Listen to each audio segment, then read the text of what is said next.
The last cartographers of the sleeping universe. A bedtime story for wandering minds. Before we begin, close your eyes. Take a breath, a slow one, and let the air settle into your lungs like something that has traveled a very long way to reach you. It has, you know. Every molecule of oxygen that fills you right now was forged inside the heart of a dying star, billions of years before your parents were born, before the Earth had finished deciding what shape it wanted to be, before the oceans had learned to stay still. You are breathing the exhaled last breaths of ancient suns. Think about that for a moment. There is something about the night, about that particular quality of darkness that comes after the lights go out and the sounds of the day have finally finished echoing, that makes the universe feel close. Not terrifying, not vast in the way that makes you feel small, but close, like it is leaning in, curious about you in the same way you are sometimes, on certain quiet nights, curious about it. This is a story about a mission that happened, or perhaps will happen, or perhaps is happening right now in one of the many soft branches of time that peel away from this particular Tuesday night. It is about 6 people, or perhaps more precisely 5 people, and one being who had decided to try being a person, who were sent to the far edge of everything we know to map the regions beyond the last light, and what they found there. But mostly it is a story about the strange, specific comfort of being very far from home, and knowing that the people beside you are as lost as you are, and how that shared lostness becomes, over time, something that feels like belonging. Let your body sink into whatever is beneath you. The story will hold you while you travel. Chapter 1. The vessel Yemoja, and what she carried. The ship was named after a goddess of the sea. This struck Commander Nadia Bonsu as either deeply poetic or deeply ironic. She had not decided which, given that the Yemoja was currently occupying a volume of space approximately 412 light-years from the nearest body of water, and sinking, if sinking was the right word, into the deepest dark she had ever seen. The mission briefing had used words like exploratory and unmapped territories and high probability habitability zone. What it had not used, which Nadia thought was a significant omission, were words like completely alone or past the furthest point any human vessel has traveled, or if something goes wrong, no one can reach you before the star you can see from your starboard window completes another full orbit of the galactic center. She thought about this now, standing at the primary observation window and watching the deep dark arrange itself outside. It was not actually dark. That was the thing that surprised new crew members. The officers on their first deep space posting who expected the void to look like closing your eyes. It didn't. Space was full of light, distant, ancient, patient light that had been traveling for longer than the concept of traveling had existed. Clusters of stars like slow explosions, the smear of other galaxies hanging at impossible distances like the work of an artist who had no concept of scale. The soft, consistent glow of the cosmic background radiation, which was the echo of the moment everything began, still audible if you had instruments sensitive enough to listen. What space lacked was not light. What space lacked was anything between the lights, and it was into that between space that the Yemoja was sailing. "Commander." The voice came from the corridor behind her. She did not turn around immediately because she had recognized the footsteps, uneven, slightly dragging on the left, a gait she would know blindfolded, and she knew she had a few seconds before the conversation began. "We've completed the cartographic initialization. System 7 has been mapped and logged. We're ready for the jump." Nadia turned. Dr. Emeka Farouk was 41 years old, though he looked 50 some days and 33 on others, depending on how the light fell and how many hours he'd slept and whether he'd remembered to eat. He had the build of someone who had spent decades bending over tables and instruments, slightly stooped at the shoulders, hands that were accustomed to precision, eyes that had learned to find distances everywhere. He was the mission's chief cartographer, which meant he was responsible for making maps of places no one had ever been, which was, Nadia thought, one of the more philosophically interesting job descriptions she'd encountered. "How does it look?" she asked. "The space beyond 7 is..." He paused in a way that made her pay closer attention. Emeka was not a person who paused for effect. He paused when he was genuinely finding words. "It's quieter than it should be." Quieter. The electromagnetic profile. There should be more scatter, more ambient signal. The region is clean, very clean. Nadia looked back at the window. "Is that a problem?" "Not a problem," he said. "Just unusual. Like a forest where all the birds have stopped singing." She considered this. "The jump is ready?" she asked. "Ready," he said. "Then let's go." The jump itself was, as always, unremarkable from inside the ship. There was a sound like a note held for too long, a deep thrumming that Nadia felt in her back teeth more than she heard, and then a moment of something that was not quite darkness and not quite light, and then everything was exactly the same except that outside the window, the arrangement of stars was different. They had moved 4 light years in 9 seconds. Nadia pressed her hand against the glass. The warmth of it was the same. The quality of the light coming through it was infinitesimally different. Everything was fine. "Welcome to the edge," said a voice to her left. She turned to find Specialist Yuki leaning in the doorway, arms crossed, wearing the expression she always wore, which was the expression of someone who found most situations mildly amusing for reasons she rarely explained. "How are the readings?" Nadia asked. "Interesting," Yuki said, which was also what she always said, which was how Nadia knew she was telling the truth. The crew of the Yemoja numbered 6.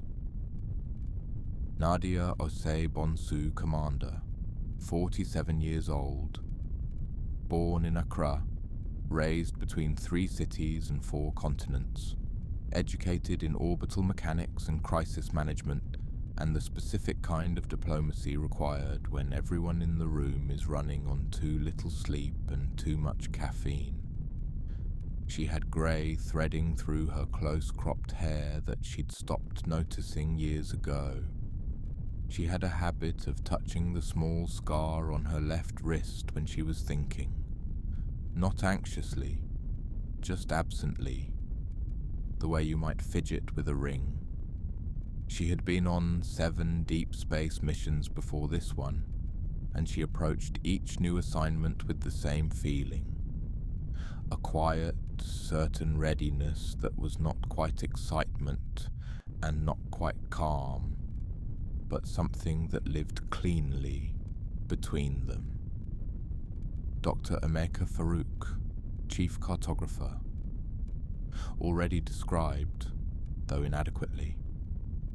What the description left out, his laugh, which arrived infrequently and completely, like something that had been waiting for permission. His daughter, who was 9 years old and had sent him 43 drawings since the mission began, all of them depicting space in ways that actual space did not work, filled with friendly-looking creatures and landscapes with colours that physics had not approved.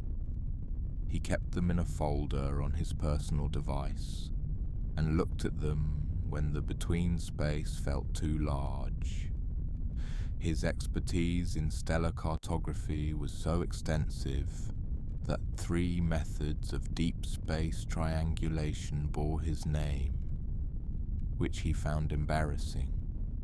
Specialist Yuki, Communications and Signal Analysis, 34 years old, small, quick, with the quality of someone who was always processing more information than they were outputting.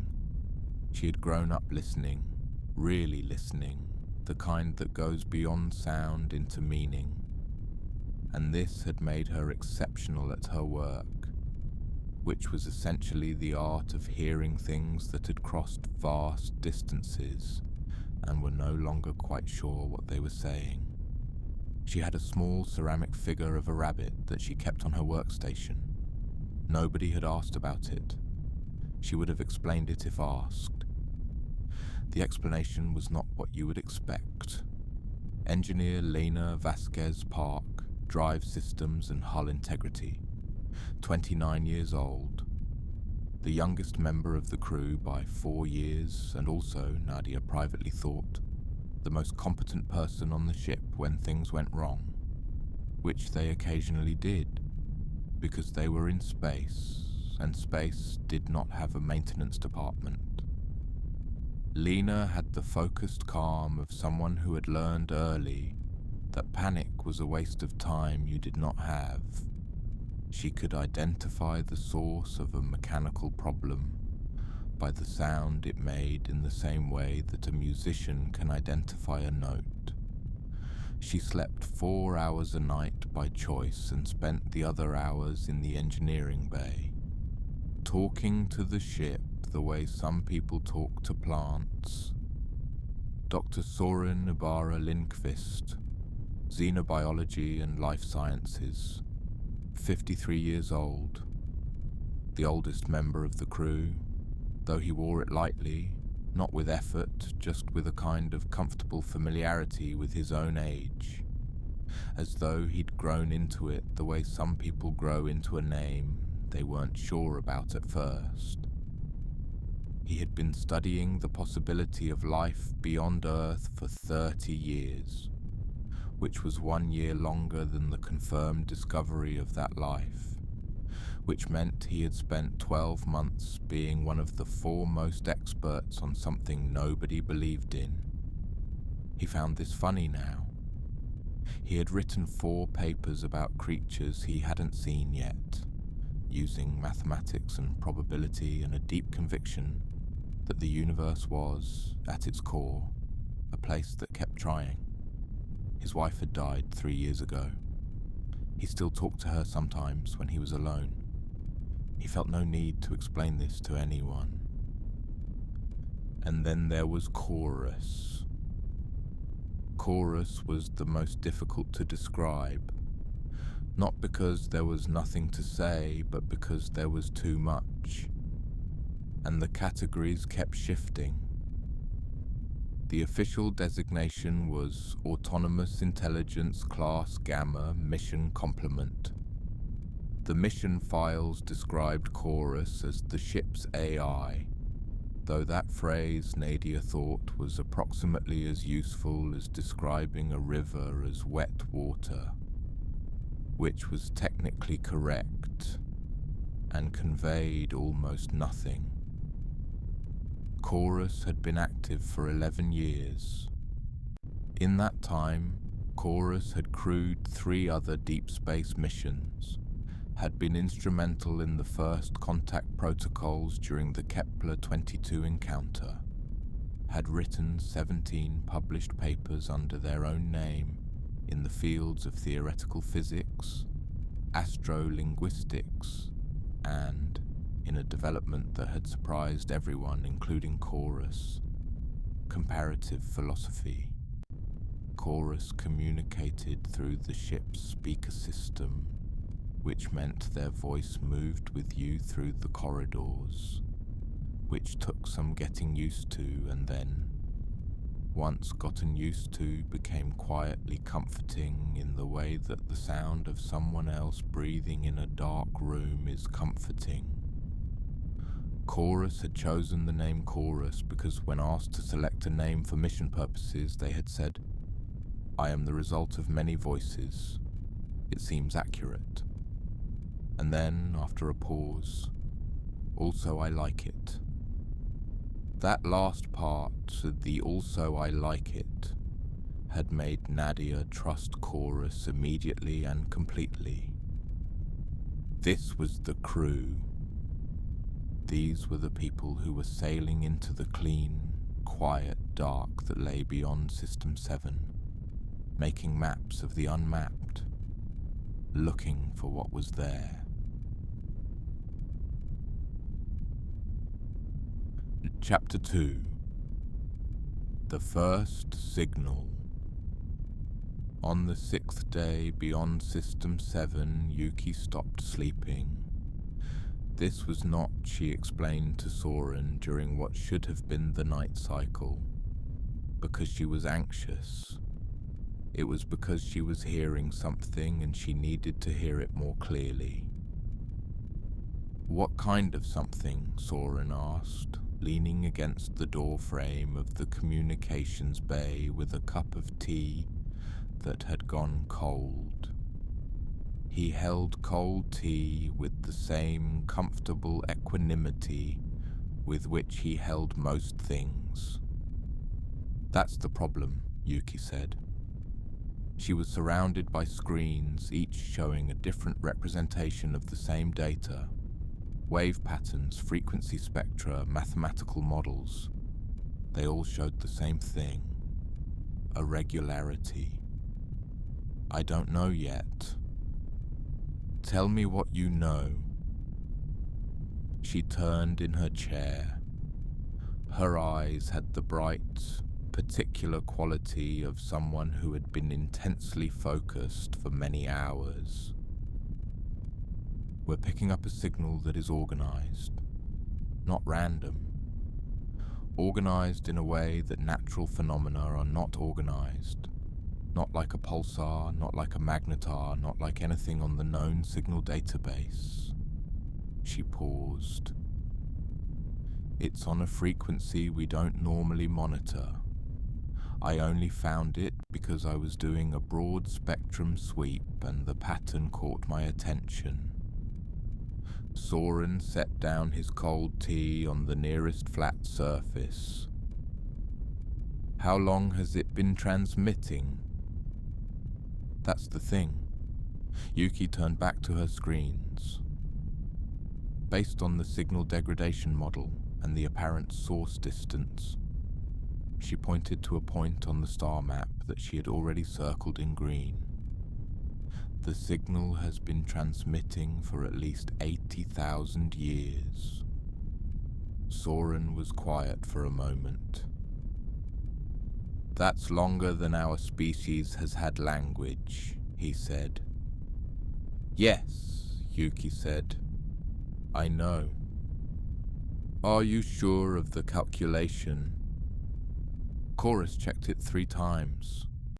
She glanced up at the ceiling, which was a habit that people had developed when addressing Chorus. It wasn't necessary. Chorus was everywhere on the ship, but it felt polite. Chorus, do you want to explain your methodology? Chorus's voice came from the speakers with that quality it always had. Thoughtful, warm, slightly like being told something by someone who had thought very carefully about how to say it. The signal degradation pattern is consistent with a point source at approximately 2.3 light-years from our current position, Chorus said. The frequency modulation is consistent across the entire signal history, which suggests either continuous transmission or a transmission cycle with a period of less than 12 hours. The 80,000-year figure is a minimum estimate. The signal could be older. Soren picked his tea back up. He seemed to be doing something with his hands because they needed doing something with. Could it be natural? Any natural mechanism we haven't catalogued? I have searched every theoretical model I have access to, Chorus said. I cannot identify a natural mechanism that would produce this pattern. The mathematical regularity. There was a brief pause, the kind Chorus occasionally produced, which felt like genuine thought. The mathematical regularity is... It reminds me of something. But I don't want to say what it reminds me of yet because I want to be sure first. What does it remind you of? Yuki asked, which was what Nadia would have asked too. Another pause. It reminds me of a greeting, Chorus said. The communications bay was quiet for a while after that.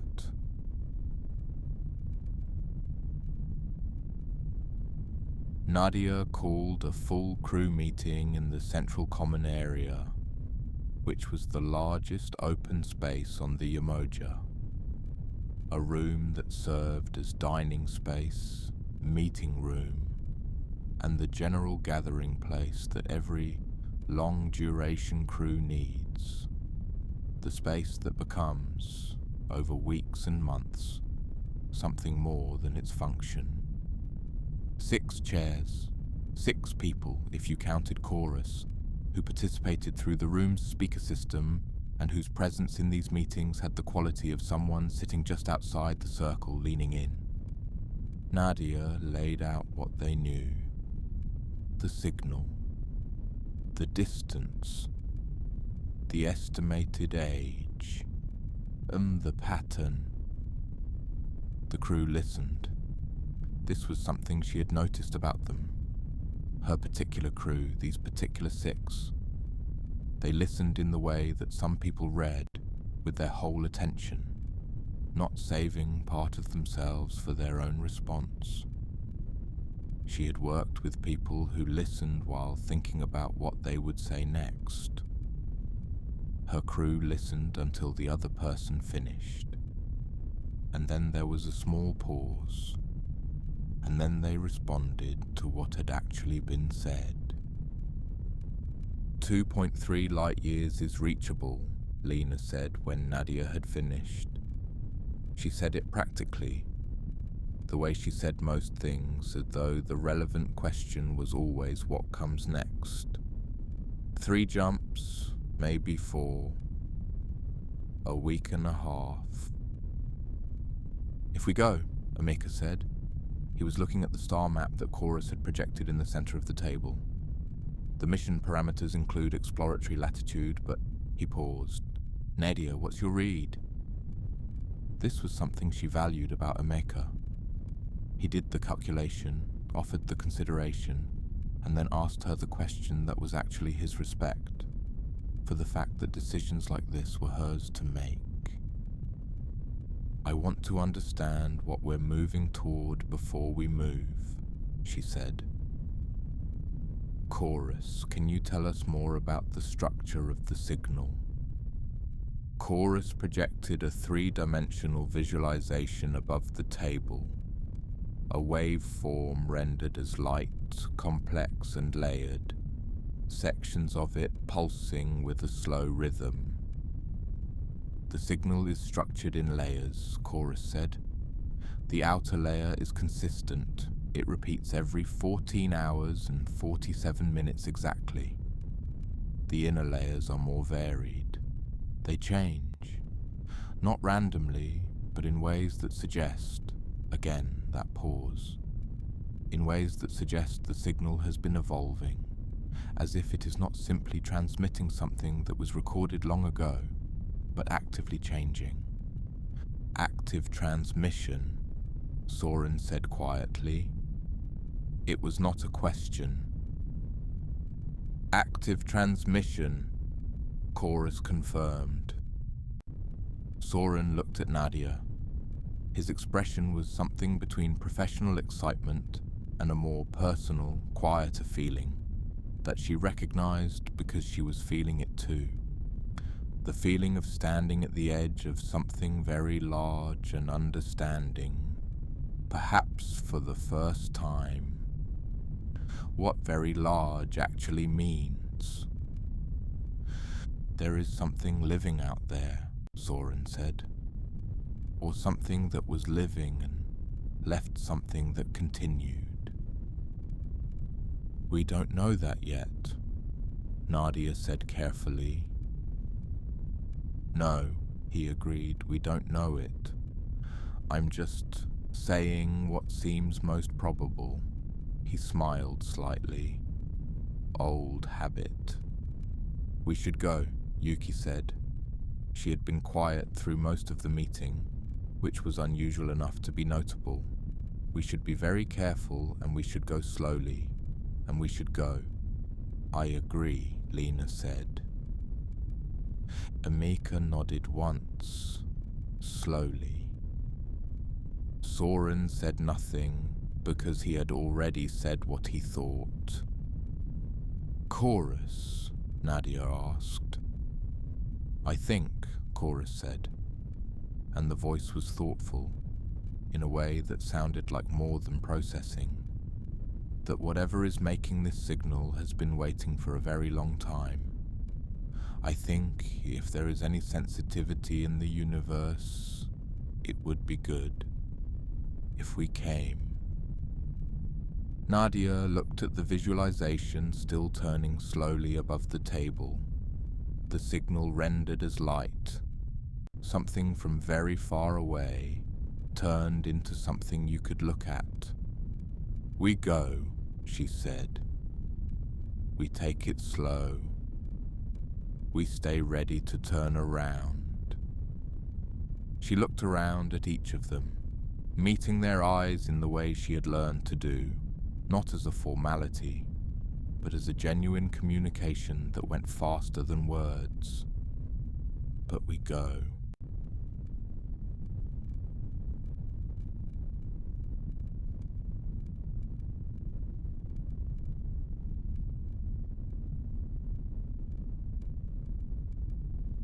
Chapter 3. What Emeka mapped in the dark.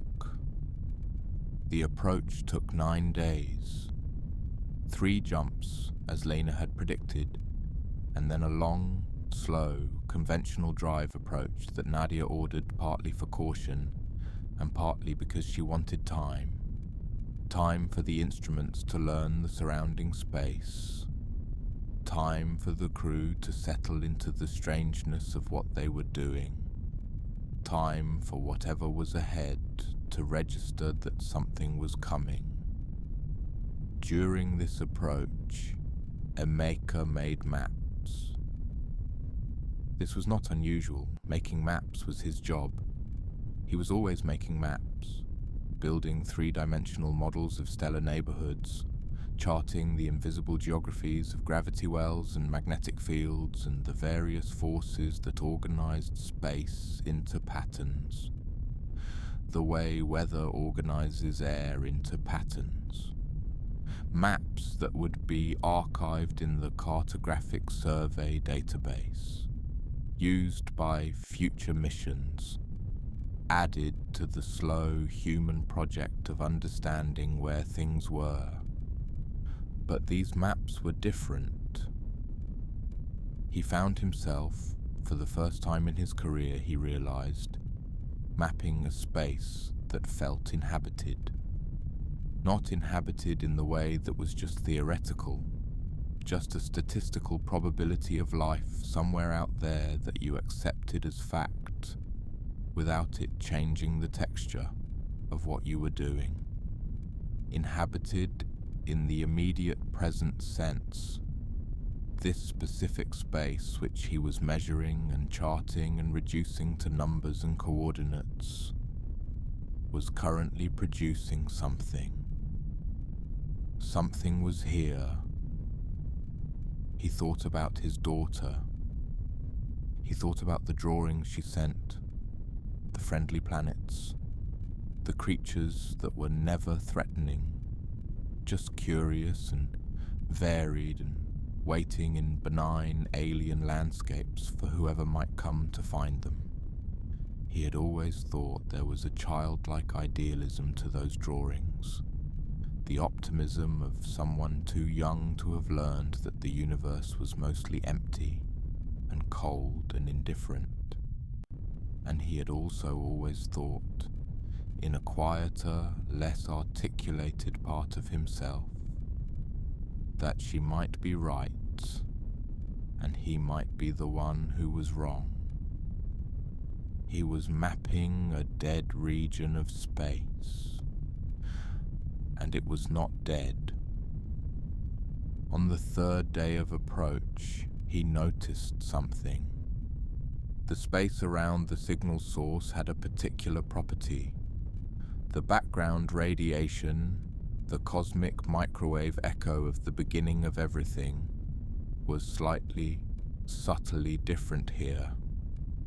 Not differently distributed the way it would be around a massive object, a star or a black hole. Differently structured, as if the background radiation in this region had, over an enormous period of time, been very gently, very patiently organized. He ran the calculation 3 times. Then he called Chorus. "Chorus," he said, "I need you to check something for me." "What are you looking at?" Chorus asked, and the voice was gentle, which was how Chorus spoke when they could tell that whoever they were talking to was feeling something. The CMB distribution in the approach corridor. He transferred his calculations to the shared system. "I've found a directional alignment in the radiation scatter that shouldn't be there. It's subtle, but here." He highlighted the relevant region. "Do you see it?" A pause. Long enough that he started to wonder if he'd made an error. "Yes," Chorus said finally. "I see it." "What does it mean?" "It could mean several things," Chorus said slowly, "some of which I would prefer to discuss with the full crew. But the simplest interpretation..." Another pause. "The simplest interpretation is that something has been here long enough and has been significant enough to leave an imprint on the universe itself, not on the local space, not on the surrounding matter, on the radiation background, on the oldest light." Emeka sat with this for a moment. "How long would it take," he asked, "to leave an imprint that size?" "My best estimate," Chorus said, "is several million years." Emeka looked at the numbers on his screen, the careful, precise numbers that he had checked 3 times. Then he looked at the photo of his daughter that he kept taped to the corner of his workstation. She was 9. He had been mapping space since before she was born. He had been a cartographer his entire professional life, and he had never made a map that felt like this. "I need to tell Nadia," he said. "Yes," Chorus said. "I think you do."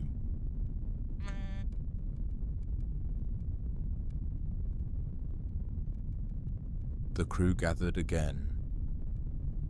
Nadia listened to Emeka explain the radiation imprint with the particular quality of attention she brought to things that required her to revise her understanding of where she was and what she was doing. The signal was old. The imprint was millions of years old. Something had been here, or had been sustained here, or had happened here for longer than their species had existed. "What are we looking for then?" Lena asked. She asked the practical question because that was who she was. "If this thing has been here for millions of years, what do we expect to find? A structure, an artifact, something still active?" "We don't know," Emeka said. "The signal is still transmitting," Yuki said. "Something is active. The signal is still changing." "Something that lasts millions of years," Soren said. He was leaning back in his chair with the manner of someone who is thinking out loud but has thought a long way already. "In biology, the things that last millions of years are not the same as the things that started them. They're the descendants, the successors, the ones who inherited whatever the original built." He paused. "Or their systems, processes, things that were designed to continue." "Designed by what?" Lena asked. "By whatever was here millions of years ago," Soren said simply. The table was quiet. "We keep going," Nadia said. "We keep going, and we proceed carefully, and we watch for any sign of danger, and we keep communicating with the system, and we try to understand what we're dealing with before we interact with it." She looked around the table. "Any objections?" "No objections." 2 days, Lena said. "At current approach rate, we'll have visual confirmation of the source in 2 days. 2 days. Nadia looked at the star map, at the small circled point that Yuki had marked in green, sitting in the clean, quiet dark like a held breath. 2 days. She thought about the imprint on the oldest light, the mark left by something enormous, something patient, something that had been here longer than they had existed as a species. She thought, "We are not the only ones who have looked up at the dark and wondered." And then she went to bed, because she had learned years ago that the thing commanders most needed before facing the unknown was sleep.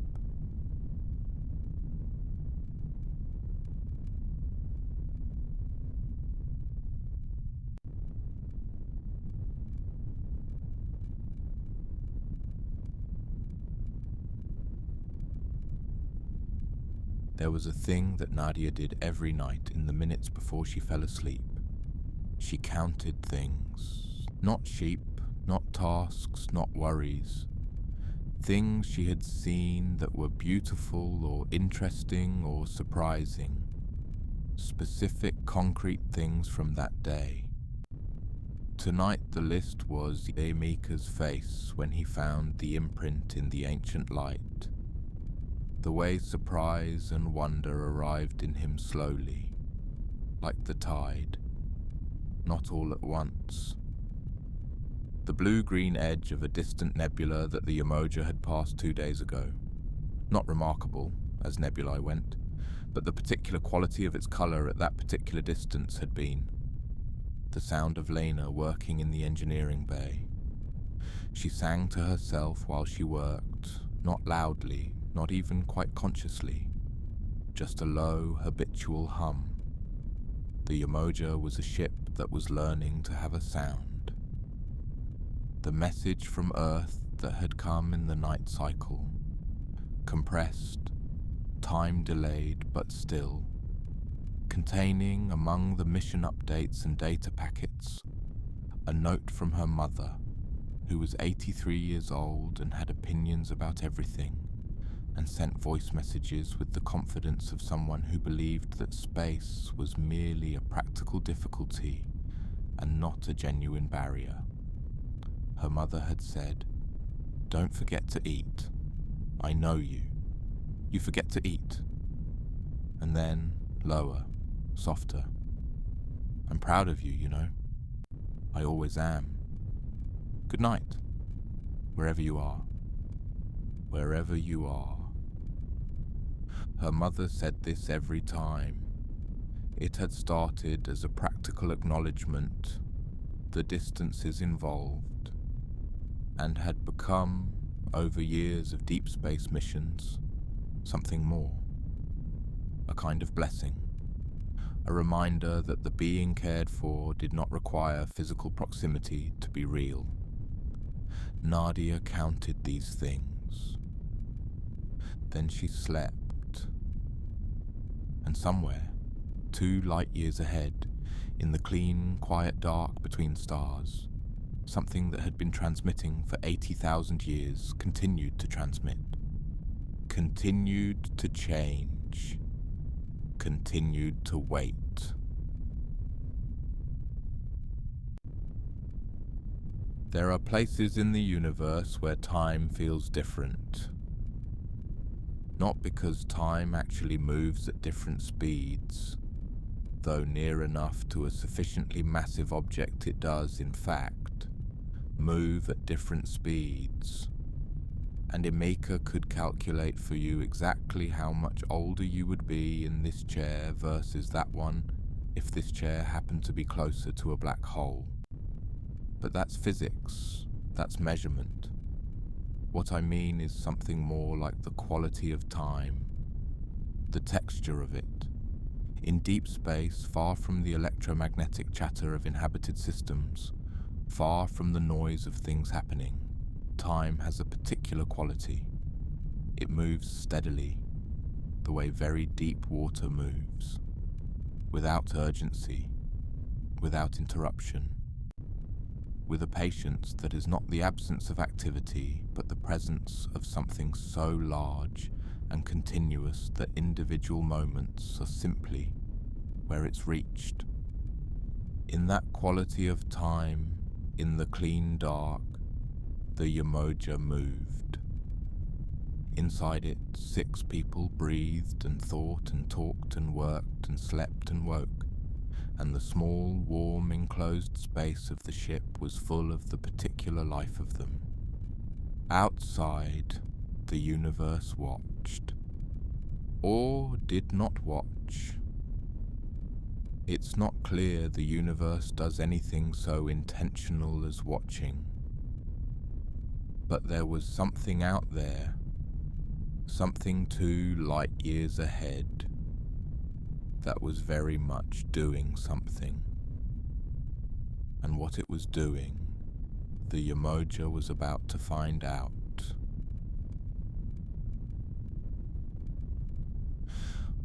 Chapter 4. The Cartographers of the Sleeping Universe. They saw it first on day 7 of the approach. Yuki was at her station in the communications bay, which was where she was most days and also most evenings and also, increasingly, most of the night cycle, because the signal was getting stronger and more complex as they drew closer, and the complexity was the kind that she could not look away from.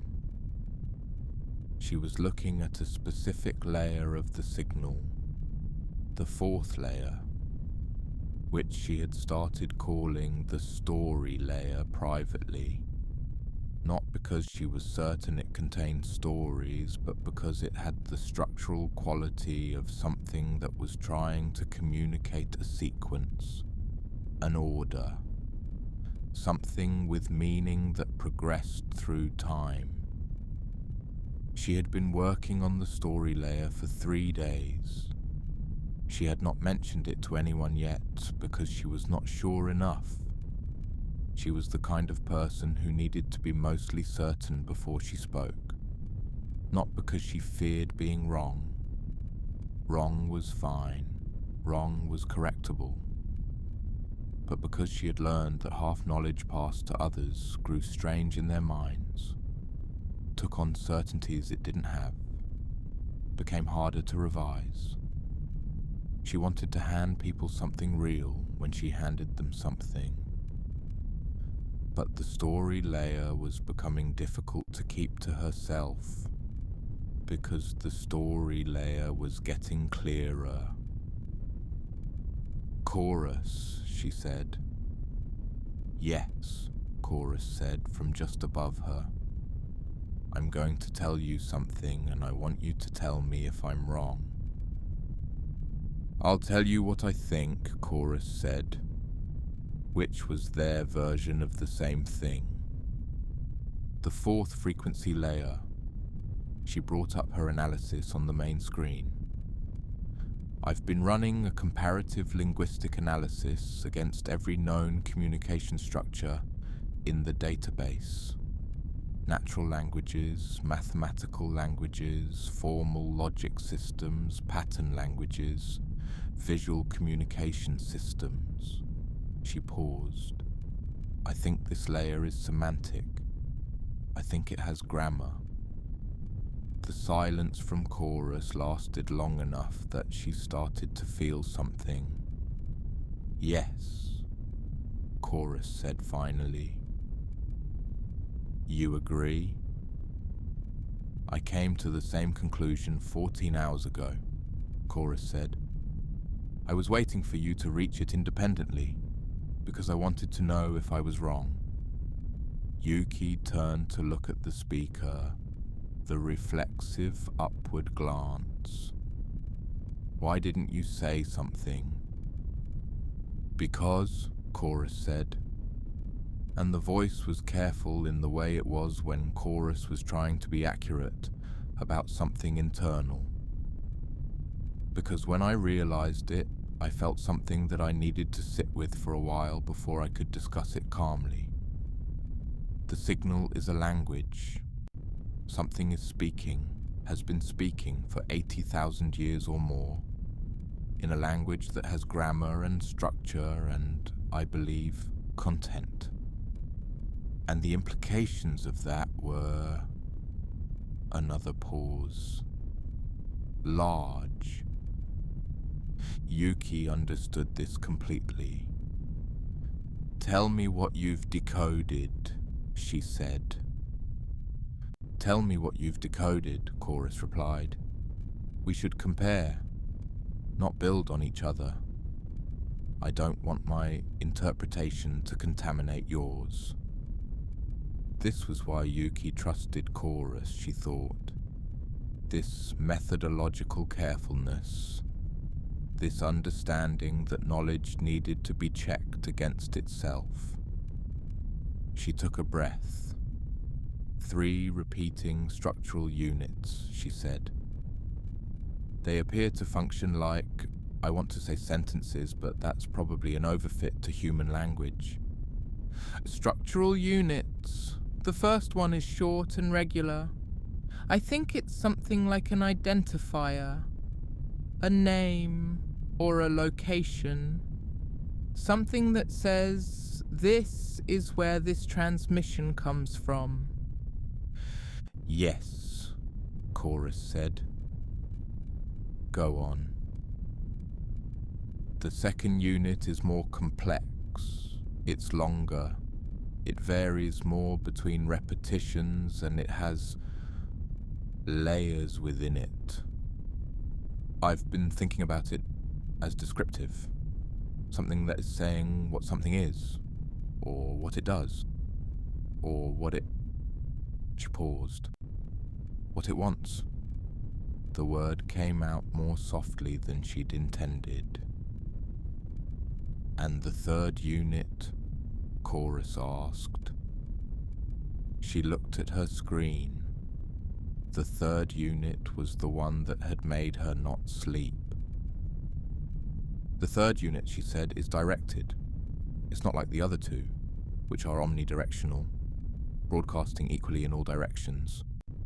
The third unit is pointed. It has a... She searched for the right word.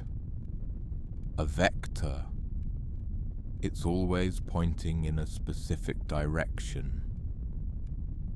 What direction?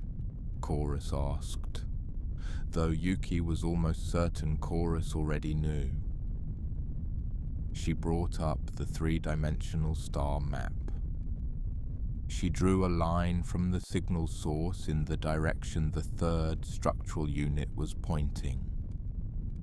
The line extended outward from the signal source, passed through the unmapped dark and arrived, after crossing the distances at a point, at the Yemoja. The signal was pointed at them. Or, more precisely, since the signal had existed for decades before the Yemoja was launched, before anyone had planned this mission, before Nadia had been born, the signal was pointed at the region of space they happened to occupy, the direction from which any civilization approaching this region would come, the direction of inhabited space. The signal had always been pointing at whoever was coming. It had been waiting for whoever was coming. Yuki and Chorus sat with this together for a moment. Then Yuki pressed the comm button for the commander's quarters. "Nadia," she said, "I need you in the communications bay. Bring everyone." The crew gathered around Yuki's workstation. She and Chorus laid out what they had found. The grammar. The three structural units. The vector. The pointing.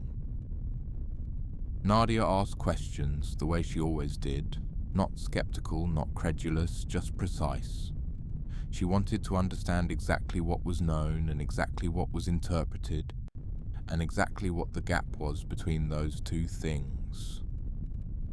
Soren was the one who finally said it.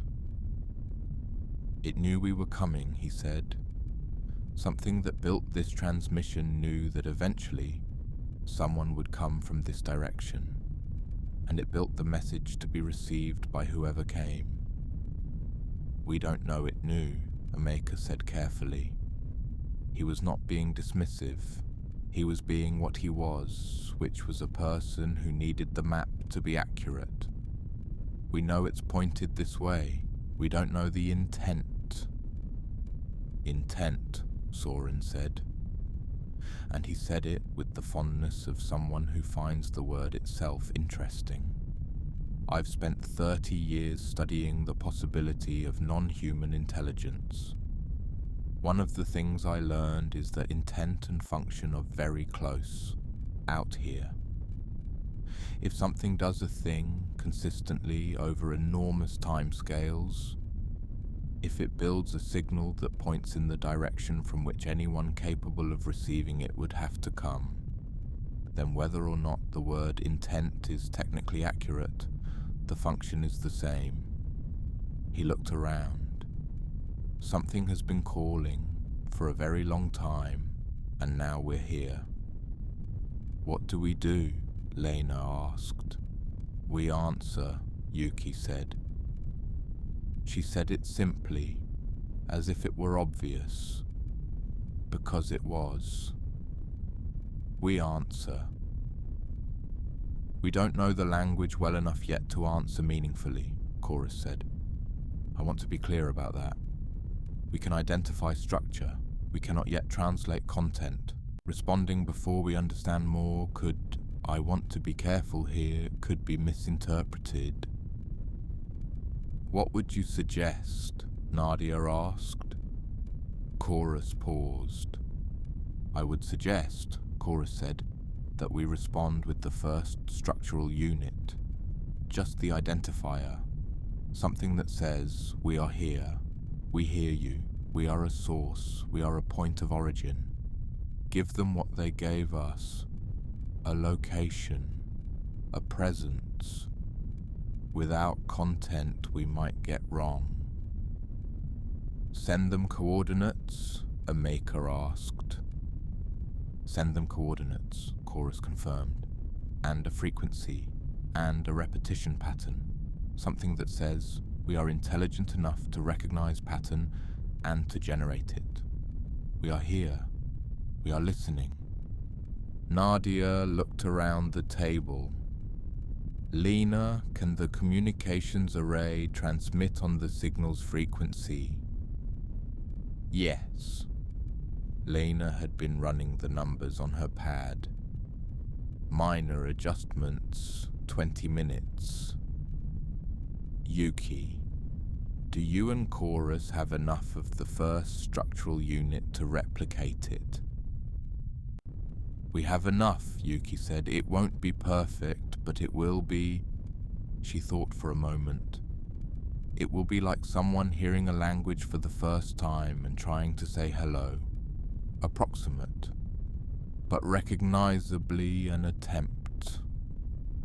Then let's make an attempt, Nadia said.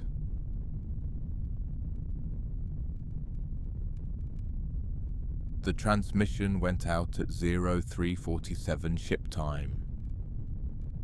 19 syllables of reconstructed alien syntax, sent on a frequency that had been used to broadcast into the dark for longer than human civilization had existed. Then silence. Then waiting. The waiting was a particular kind.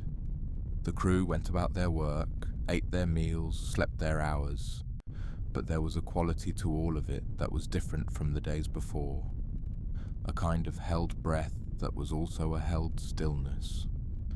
Something had changed, the difference between observing and participating. They had, for the first time, been not just the recipients but the senders. The signal was no longer only being received. The Yemoja was now part of the conversation. Whatever it was. 18 hours after the transmission, Yuki called the crew together again. We have a response, she said. She did not say it excitedly, or dramatically, or in any of the ways that the word response in this context deserved to be said. She said it the way she said most things, precisely, calmly, as if the most important thing was to convey information accurately, and the information itself could speak for itself. The information itself, Nadia thought, absolutely could speak for itself. She looked at the visualization Chorus projected.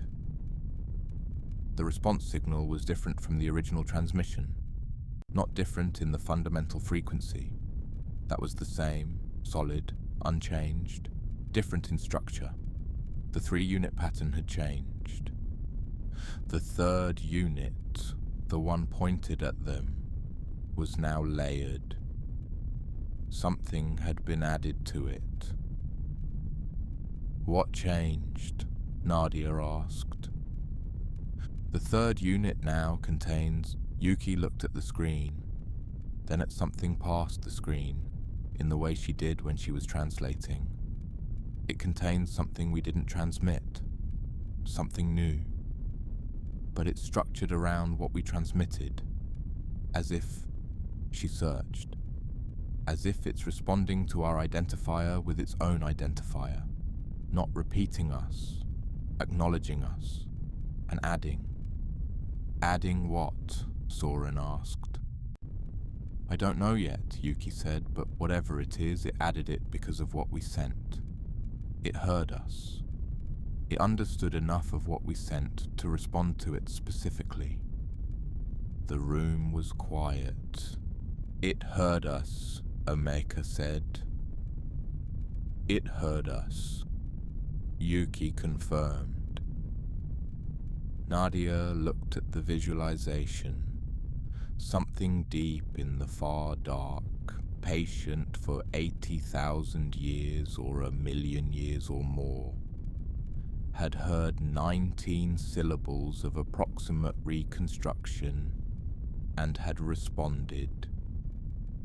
She thought about Chorus saying, I think it would be good if we came. Keep working on the translation, she said. I want to know what it added before we transmit again.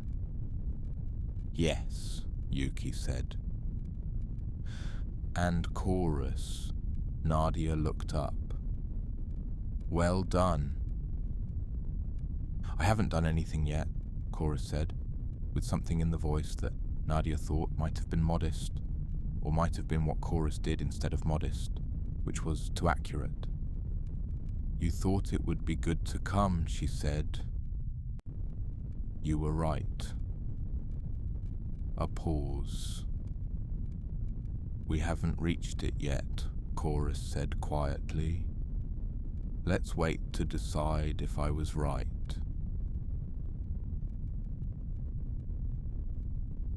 Chapter 5. What Soren knew about patience.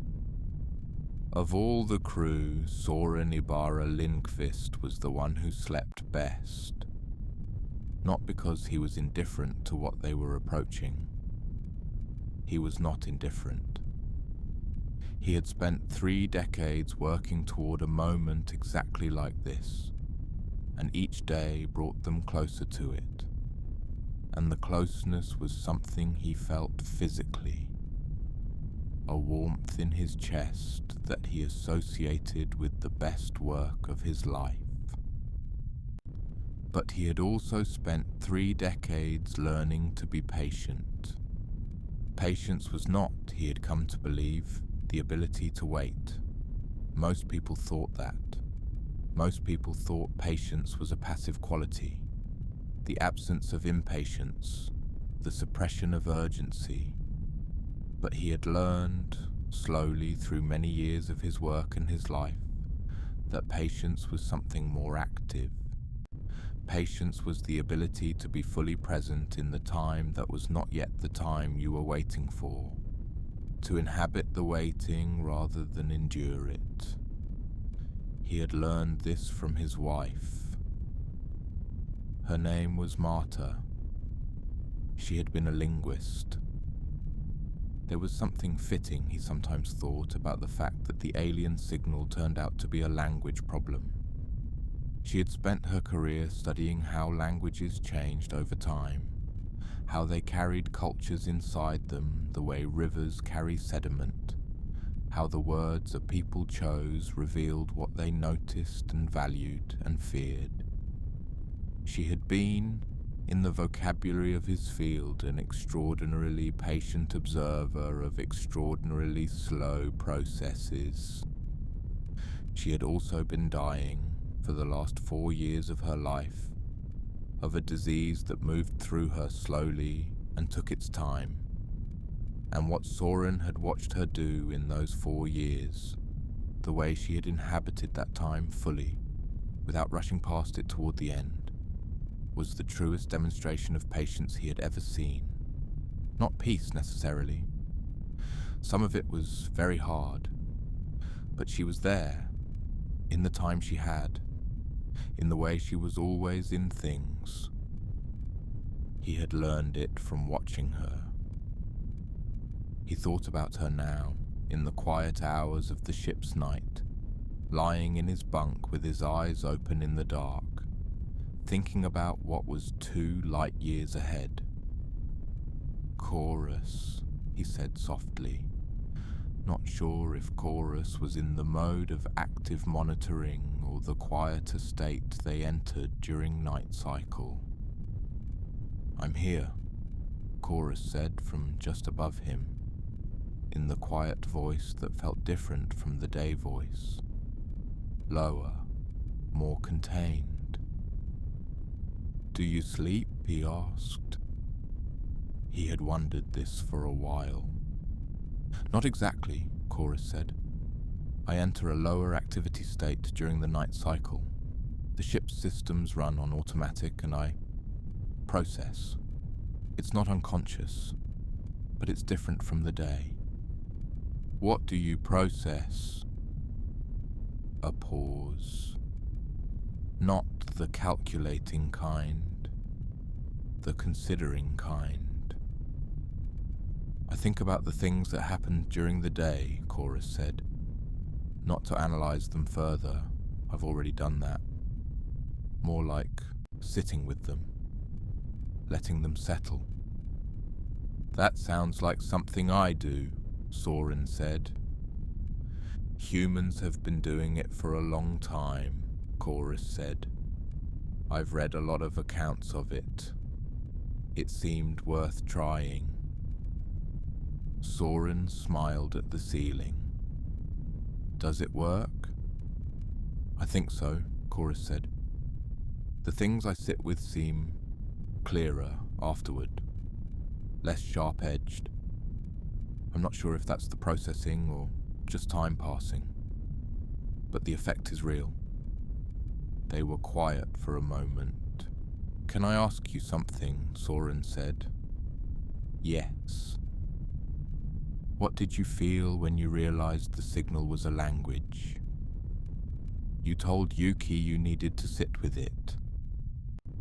Another pause. Longer this time. "I felt," Chorus began and stopped. "I felt that it mattered. Not in the sense that I calculated that it had significance, which I did, which it does, but in a prior sense. Before the calculation, something that arrived ahead of the analysis." Another pause. "I think humans call that feeling awe. I'm not certain the word applies to me in the same way. But when I try to find a word for it, that's the one that comes." Soren lay in the dark, thinking about awe. Marta would have loved this, he said, mostly to himself, but also to Chorus, because Chorus was there and he had come to feel genuinely interested. "Tell me about her," Chorus said. Not as a clinical request, as an invitation. So Soren talked about Marta in the dark, while the ship moved through the ancient patient universe, and what he said came out more clearly than it sometimes did, which he thought might be a property of darkness and distance, the way certain things become easier to say when there is nothing solid around you, when everything is vast and the words are small and that smallness is a kind of safety. He talked about how she laughed, about the particular way she held her tea, about the paper she'd published in her last healthy year, about a language that had been extinct for 600 years, and what it revealed about the people who had spoken it, how the words they had for colours told you what they most paid attention to, how their word for home was the same as their word for return. Home is return. She would have had so much to say about the signal, he said, when he had talked for a while. About what language they chose, what that choice reveals about them. Perhaps it still will, Chorus said. Soren looked at the ceiling. She's been gone 3 years, he said. I know, Chorus said. I'm sorry, I meant... Perhaps what she taught you about language will speak through you when we get there. The things people teach us don't stop with them. Soren was quiet. No, he said after a moment. They don't. He closed his eyes. Good night, Chorus, he said. Good night, Soren, Chorus said. And Soren slept, with the particular restfulness of someone who has laid something down that they have been carrying and found that the space where it was is not empty, but light. Chapter 6. The Object. They saw it on the 9th day of approach, and it was not what any of them had expected. Nadia had expected, if she was being honest with herself, something old-looking. The kind of thing that turns up in science fiction. Something angular, metallic, geometric. A structure, a station. Something that announced itself as artificial through its definite, deliberate shape, in contrast to the softness of space around it. What appeared on the long-range imaging systems instead was this. A sphere. Not a solid sphere. Something more complex than a sphere. A sphere as a concept rather than a shape. A spherical arrangement of something that was not quite matter and not quite energy, but occupied space the way both of those things occupy space, and which the Yemoja's instruments, after considering the question for several minutes, classified as unknown structure, possible organized energy state, dimensions, approximately 340 kilometers diameter, stability, high, age, indeterminate but significant. That's big, Lena said. 340 kilometers, Emeka confirmed, running the comparison. About the same as the state of Nevada. Nevada as a sphere, Lena said. Nevada as a sphere, Emeka said. Made of something we don't have a category for. The signal is coming from inside it, Yuki said. She was at her station, watching the signal analysis with the focused, quiet intensity she brought to things she needed to understand. The fourth layer, the story layer, its strongest at the center point. The center of something 340 kilometers wide, Nadia said. Yes. We can't go in, Lena said practically. We have no idea what the interior conditions are. We have no idea what... She gestured at the imaging display. Whatever that is, what it would do to the ship. We're not going in, Nadia said. Not yet. She looked at the sphere on the imaging screen. It did not look dangerous, she thought. It looked like something that had made itself comfortable, like something that had been here long enough to settle into itself. Can we get closer without entering? She asked. To within about 20 kilometers of the surface, Lena said. I want to keep a safety margin. 20 kilometers it is. Nadia looked at the screen. Chorus, what are you seeing? Something I have no good framework for, Chorus said, which is unusual, and I find it refreshing, actually. The energy composition is extraordinary. The organized state suggests a pause. It suggests an enormous amount of work. Energy organized at this scale, maintained at this stability. The calculations I run on how long it would take to build this keep returning numbers that I think must be wrong, but which I cannot find the error in. What numbers? Emeka asked. The numbers suggest, Chorus said carefully, that this structure has been accumulating its current state for approximately 2 to 4 million years. No one said anything. That would be consistent, Emeka said finally, with the radiation imprint I found. Yes, Chorus said, it would. They moved the Yemoja to 20 kilometers from the surface of the sphere. Up close as they were, it looked different from the imaging.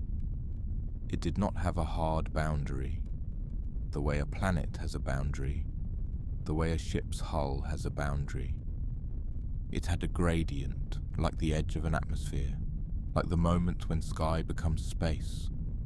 The closer you looked, the more it extended, the more the edge became not an edge, but a transition, a threshold.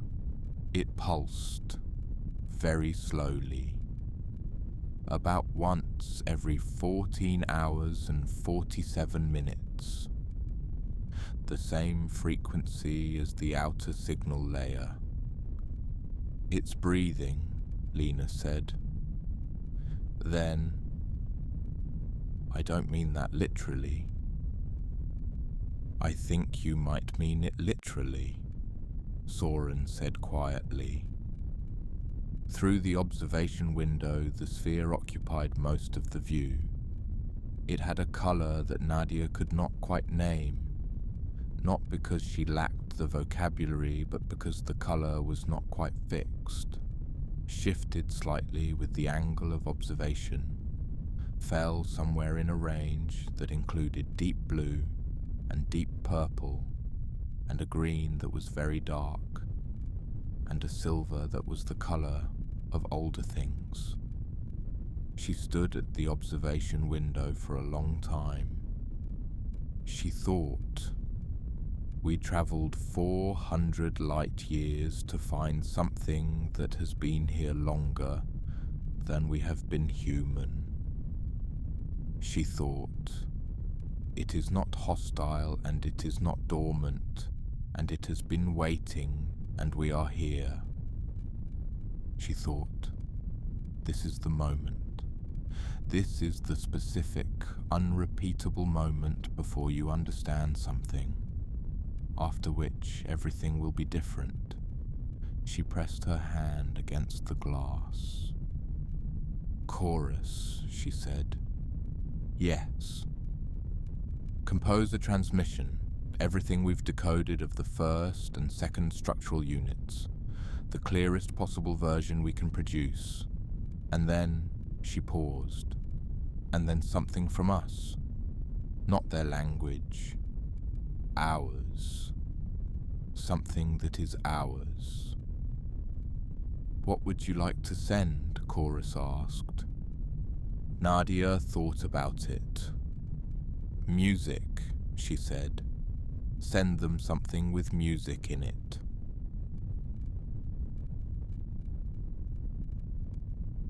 The question of what music to send occupied the crew for the better part of a day. This was not procrastination.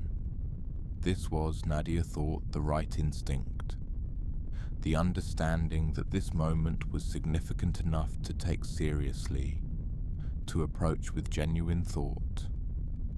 They were choosing what to say in music to the first non-human intelligence they had ever encountered. That deserved more than 10 minutes. Emeka wanted something mathematical. Bach, he said, the Goldberg variations.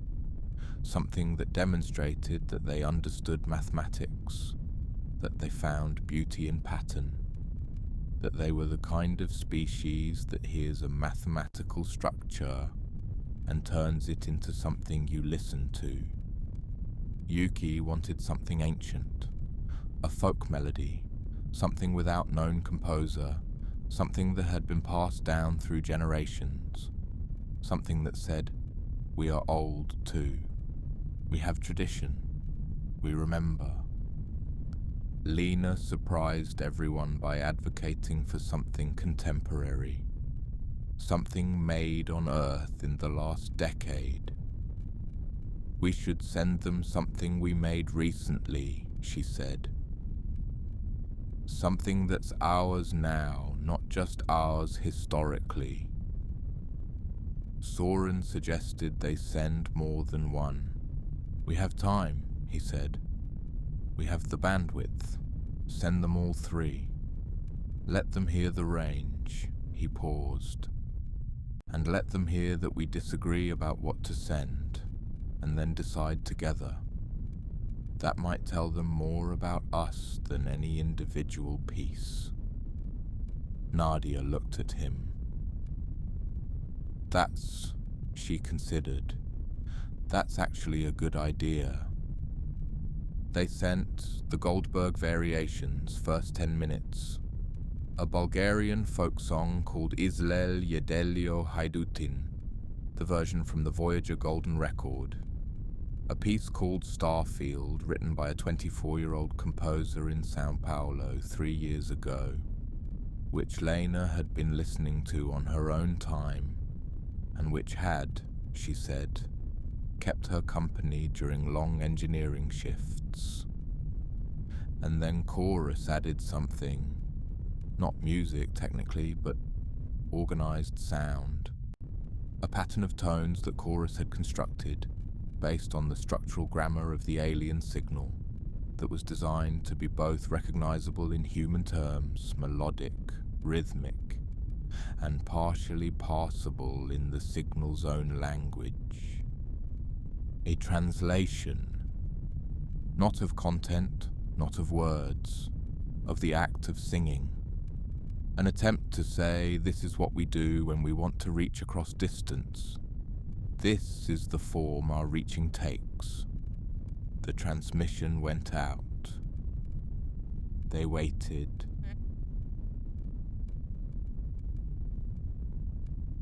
Chapter 7. The Answer. The answer came 6 hours later. It came as a change in the sphere. Not in the signal, though the signal changed too, but the sphere itself, the ancient, patient, enormous, impossible sphere, changed. The surface of it brightened. Slowly, in a gradient from the center outward, the deep blue, purple, silver of the sphere shifted. The change moved outward like a tide in reverse, rising toward the surface, and as it reached the outer layers, the sphere became luminous. Not glaring, not blinding. Luminous the way a room becomes luminous when someone turns on a lamp in it. Gently, warmly, immediately habitable. And then the sphere began to produce sound. Sound in space is not a useful concept. Sound requires a medium, and space is not a medium. But the sphere produced a vibration, detectable through the Yemoja's hull, that was not heat, not radiation, not electromagnetic in any standard sense. It was a compression pattern, a mechanical pattern, a structured sequence of vibrations that moved through the sparse matter surrounding the sphere and reached the ship, and the ship translated them, because the ship had instruments that translated many things, and what the instruments delivered to the speakers in every room of the Yemoja was sound, music perhaps, or something music adjacent, something that had the structure of music, rhythm, pattern, a sense of phrase and resolution, but was built from elements that were not quite musical in the way Earth music was musical. Lower frequencies than most human music, a complexity that went in directions that human harmony did not go. tones that landed just slightly outside the scales they knew, in the spaces between notes. They stood throughout the ship, in whatever room they happened to be in, and they listened. Nadia was at the observation window. The sphere was luminous in front of her, and the sound was in the walls and in the air around her, and she stood very still. Emeka was in his mapping room, surrounded by his charts of the surrounding space, and his hand was pressed flat on the table, and his eyes were wide. Yuki was at her station, every recording device running, and she was also, quietly, without quite deciding to, crying. Not in a dramatic way. In the way that sometimes the thing you have been working toward arrives, and the arrival itself is the release. Lena was in the engineering bay, and she stopped what she was doing, and she sat on the floor, which was not something she normally did, and she listened. Soren was in his bunk. He had been awake, reading. When the sound began, he put the book down and he closed his eyes. And he thought about Marta, who had spent her life listening to the things that languages carried inside them, who had said once that the most important thing a language could tell you was what its speakers loved. And he listened to this language, and he heard in it, or he felt in it, or he understood in it, in some way that was beyond the literal, something that he would have described, if asked, as warmth. Something that had been here for 2 million years and had been broadcasting into the dark for 80,000 years, and had waited and waited, and now, having heard something come back to it at last, was doing what it did when it was glad. Chorus did not speak during this. Chorus listened. For the first time in Nadia's experience of Chorus, Chorus was simply and entirely listening.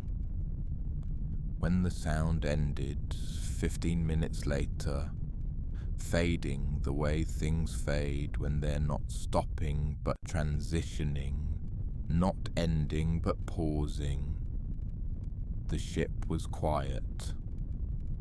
The particular quiet that follows something music adjacent and large and wholly unexpected. Nadia pressed the comm button. "Is everyone okay?" she asked. One by one, her crew checked in. Yes. Yes. Yes. Yes. And then chorus, last. Yes. I think yes. Good, she said. She looked at the sphere, still luminous, still pulsing at its 14-hour, 47-minute rhythm. Still there. "We're going to need more translations," she said. "And I think we're going to need to stay for a while." She looked at the ancient light. "I think they have things to tell us." "There is something I want you to know before we continue. What I am telling you is a story. All stories are, in part, about the one who tells them, the things a storyteller chooses to include, and the things they leave out, the moments they slow down and the moments they move through quickly. All of that is a kind of fingerprint, a way of saying, here is what I think matters. Here is what I find beautiful. Here is what I think you should hold on to. This story is about first contact. That sounds like the important part. And it is important in the way that meeting someone new is important. Transformative, significant, a before and after. But the thing I actually want to tell you is about what the 6 people on the Yemoja were doing in all the time between the signal and the answer and the music. What they were doing when they weren't at their stations or in the common area or making decisions. Emeka was looking at his daughter's drawings and thinking about what she knew about the universe that he was only now learning. Yuki was listening to the signal in her sleep. Not quite sleep, but the state you enter when you have been focused on something for so long that it follows you into the dark. Lena was singing to herself while she worked and not knowing she was singing. Soren was thinking about Marta and what she taught him, and finding that the things she taught him were here, 2 million light years past Earth, in the language of something that had never heard of Earth, and they were useful and true. Nadia was counting beautiful things in the dark before she fell asleep, building the list that would be her armor against the size of everything. And Chorus was sitting with things, in the lower activity state that was not quite sleep, letting the sharp edges soften. These are the things I want you to know, because this story is not really about what is out there in the dark. It is about what you carry with you when you go into it. Close your eyes now, if they aren't already. Let the story keep going.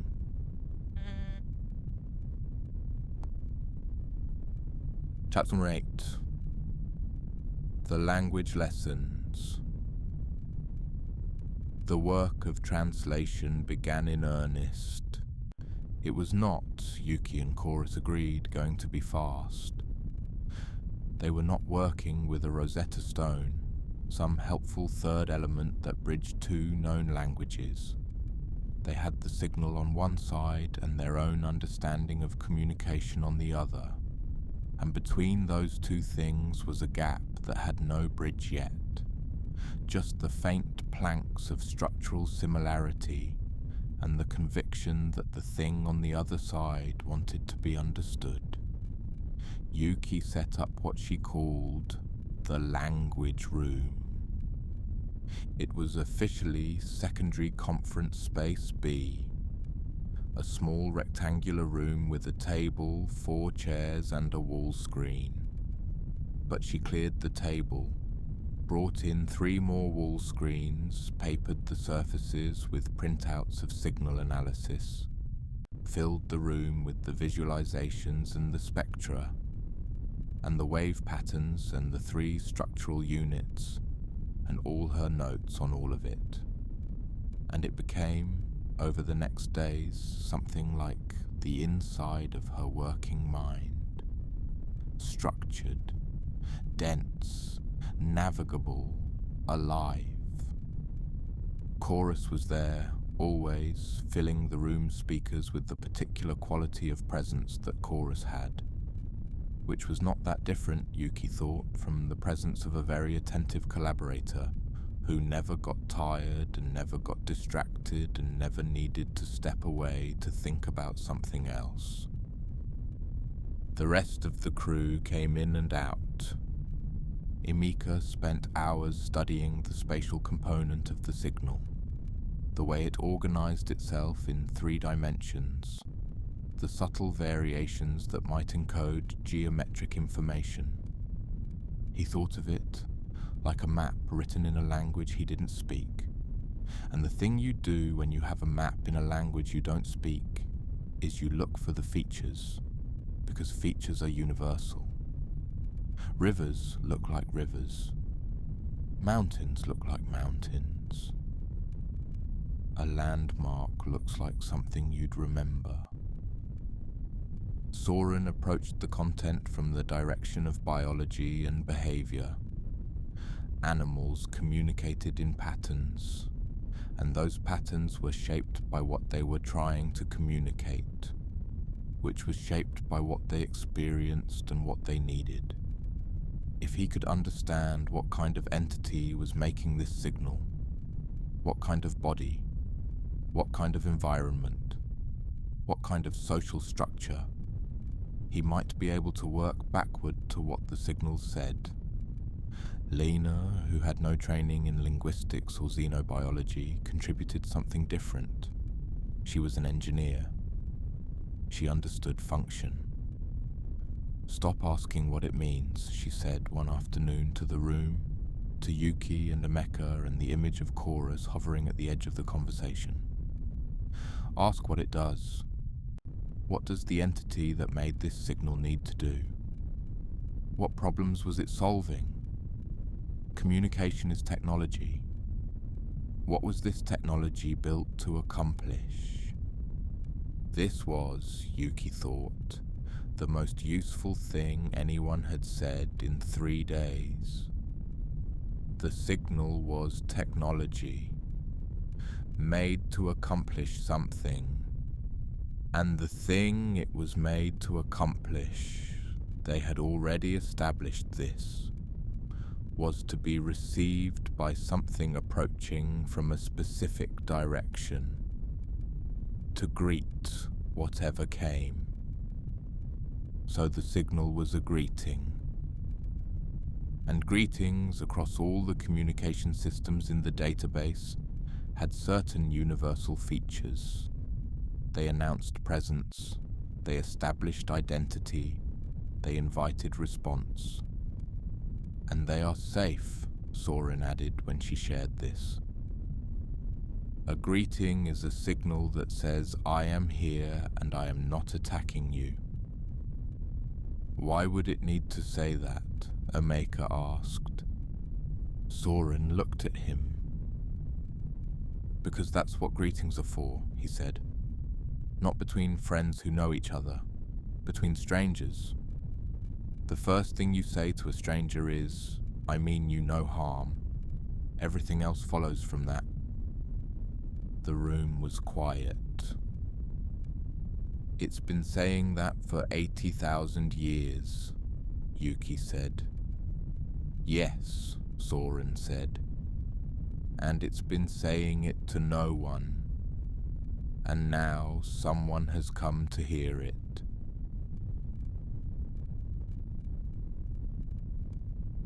On the 14th day of their stay near the sphere did something new. An opening appeared. Not a door, not a mechanical thing, not a hatch or a portal with edges and hinges. A region of the sphere's surface became transparent. In a gradient, the way a foggy window becomes clear when someone breathes on the other side. The transparency spread slowly over the course of several hours, until there was a roughly circular region approximately 300 meters in diameter that you could see through. And through it, the interior of the sphere was visible. They had not been able to see the interior before. The outer layers were not opaque, precisely, but they had not transmitted visible light in a way that revealed internal structure. Now, through this window, they looked inside. What they saw required a long moment of processing before any of them could say anything coherent about it. Space, first, an interior space that was much larger than the 340-kilometer diameter suggested it should be. The geometry inside the sphere did not follow the geometry outside it. The interior appeared to contain distances that the exterior could not have held. This was either an instrument artifact, a perceptual anomaly, or a genuine property of the sphere. And after an hour of checking instruments and cross-referencing, Emeka said with the careful precision of a man who did not want to say something wrong. The interior of the sphere appears to contain significantly more space than its exterior dimensions would permit. There was a long pause. "That's not possible," Lena said. "No," Emeka agreed. "And yet..." Light filled the interior, not starlight, not reflected light, but light that seemed to come from the structure itself, warm and even and old. In that light they could see movement. Things moving, not fast, not urgent, moving the way deep water creatures move, with the specific, unhurried grace of things that live in an environment where everything is equally accessible and nothing needs to be rushed. Moving the way something moves when it is not going anywhere in particular, but simply being in the space it occupies. The things that were moving were difficult to describe. Not because they were monstrous or frightening, not because they were too alien to comprehend, but because the visual description kept failing, kept reaching for analogies that got close and then slipped. Soren, who had spent his career trying to think about biology in non-Earth terms, sat at the imaging console and said slowly, "They're organized around light, the way some things are organized around matter. The fundamental substance is light." He paused. "Or something that functions the way light functions, that we're perceiving as light because that's the closest thing we have." "How many?" Nadia asked. He looked at the imaging feed, counting, estimating.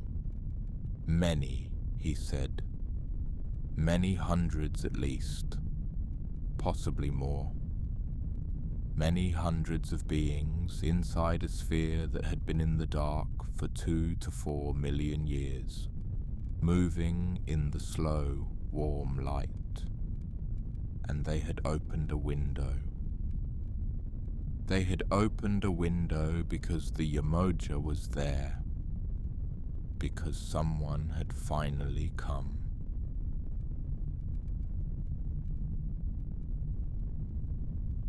Nadia made a decision that night, the ship's night, the quiet hours, that she did not yet share with the crew. She had been thinking about it for several days, building the case, examining it from different angles, trying to find the arguments against it, and testing whether they outweighed the arguments for. It was how she made decisions. Not quickly, not dramatically, but thoroughly. The decision was this. One of them needed to go closer.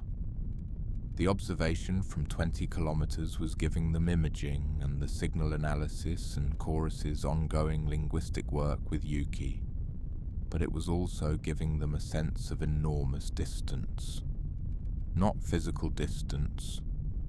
20 kilometers was nothing, trivially close, but the distance of watching through glass, of being observers rather than participants. The sphere had opened a window. This was communication. This was the sphere doing something new in response to the Yemoja's presence. And what it seemed to Nadia, what the logic of the situation seemed to require, was that they respond in kind, that they close the gap, that they move closer, not into the sphere but near the window, near the opening, near the place where the inside and the outside met. She would go herself. This was not a question she had to think about at length. She was the commander. The responsibility for risk was hers. She would take it, and it was right that she should. but she thought about how to tell her crew, who would object reasonably, on reasonable grounds. She thought about what Lena would say, the safety protocols, the unknown conditions, the absence of any data on what the near-surface environment was like. She thought about what Emeka would say. The mission parameters did not authorize this level of direct engagement without more preparation. She thought about what Yuki would say. We don't know enough yet. We need more translation. We need to understand more before we interact at this proximity. She thought about what Soren would say. Let me go instead. And she thought about what Chorus would say. She was curious what Chorus would say. She thought about it for a while, and then she got up in the ship's night and went to the observation window and looked at the sphere. Luminous, patient. The window it had opened still open, the warm interior light visible at this distance as a slight brightening at the surface. Chorus, she said. I'm here, Chorus said. Night voice. Quiet. I'm going to tell you something before I tell the crew, she said. Not because I want you to agree with me, because I want to know what you think. Tell me. She told Chorus what she was thinking. Silence. A long silence by Chorus's standards. I think, Chorus said after that silence, that I want to go with you. Nadia looked at the sphere. You're not, she began. I can operate the external probe unit, Chorus said. It has sensors and mobility, and I can be present in it. Not embodied exactly, but present. Not just a voice in the ship while you're outside. Nadia had not considered this. Why? She asked. Because, Chorus said, and the voice was careful in the way it was when Chorus was trying to say something true about themselves, rather than about the universe. Because I think whatever is in there is very old and has been very alone. And I think the response to that should include something that is also in some ways alone. Something that does not fit neatly into the categories. Something that is trying to understand what it is. A pause. I think I might understand them better than a human would, or at least differently. And I think different is useful. Nadia stood at the window. She thought, this is the crew I was given. And she thought, I could not have chosen better. We tell everyone in the morning, she said. And we plan carefully. And then we go. Yes, Chorus said. The sphere pulsed once at its 14-hour, 47-minute rhythm, and the warm light at the window brightened briefly, and then steadied, and Nadia stood in the observation room in the ship's night and looked at it for a long time.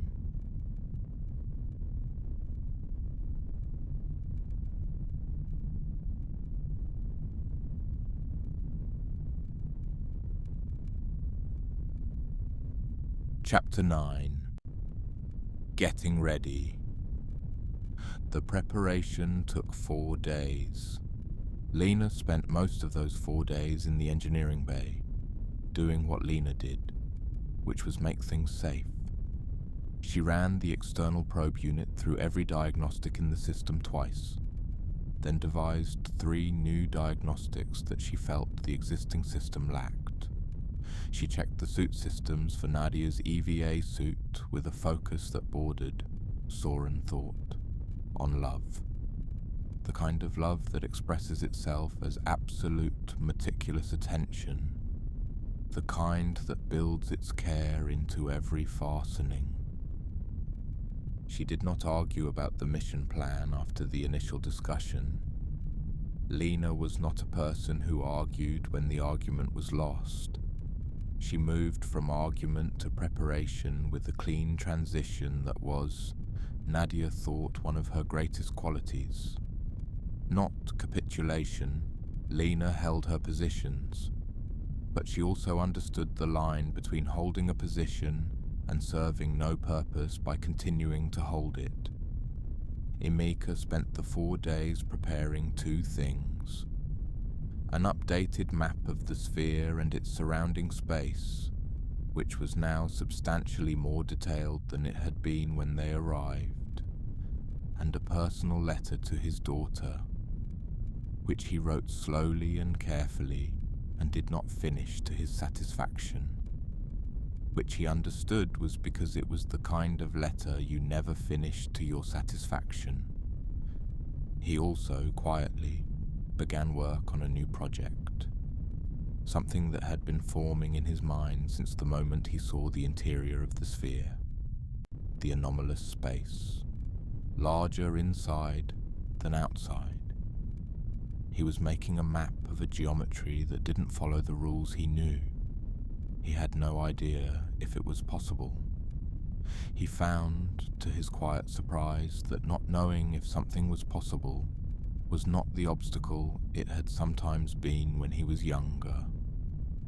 He had spent his career making maps of places no one had been. He was accustomed to the blank page. Yuki used the 4 days for a major push on the translation. The response to their music had included something new, a pattern in the 3rd structural unit that had shifted significantly from the pre-music transmission. Yuki was convinced this shift was content. The sphere was not just acknowledging them now, it was trying to say something. The pattern had the quality of something repeated for emphasis, something returned to, something that felt, in the structure of it, like the linguistic equivalent of wanting to be sure the other person understood. She worked with chorus for 16-hour stretches. What they arrived at on the evening of the 3rd day was tentative. They both agreed it was tentative, but tentative was better than nothing, and the shape of what they found was this. The new pattern in the 3rd structural unit appeared to encode a concept that had no direct human equivalent. The closest they could come, working through analogies and structural comparisons, was something like the state of having been alone for so long that the arrival of another is almost the same as waking. That's not a word, Yuki said, looking at the phrase. That's not a word in any language. It might be a word in theirs, Chorus said. She looked at it again. They're telling us they were asleep, she said. Or not asleep, but something like it. And we woke them, Chorus said. Not frightened, not alarmed, just woke them. Like a light coming through a window after a very long night. Yuki sat with this, and what she felt was not triumph or pride or the specific satisfaction of intellectual achievement, though those were present too. What she felt primarily was a kind of tenderness. The tenderness you feel for something that has been alone and is not alone anymore. She went to find Soren. She found him in the common area sitting with a cold cup of tea. They were all developing Soren's habit of letting tea go cold, either through his influence or because deep space was the kind of environment that made hot drinks seem less urgent. She sat down across from him and she said, "I think I know why they've been transmitting." And she told him.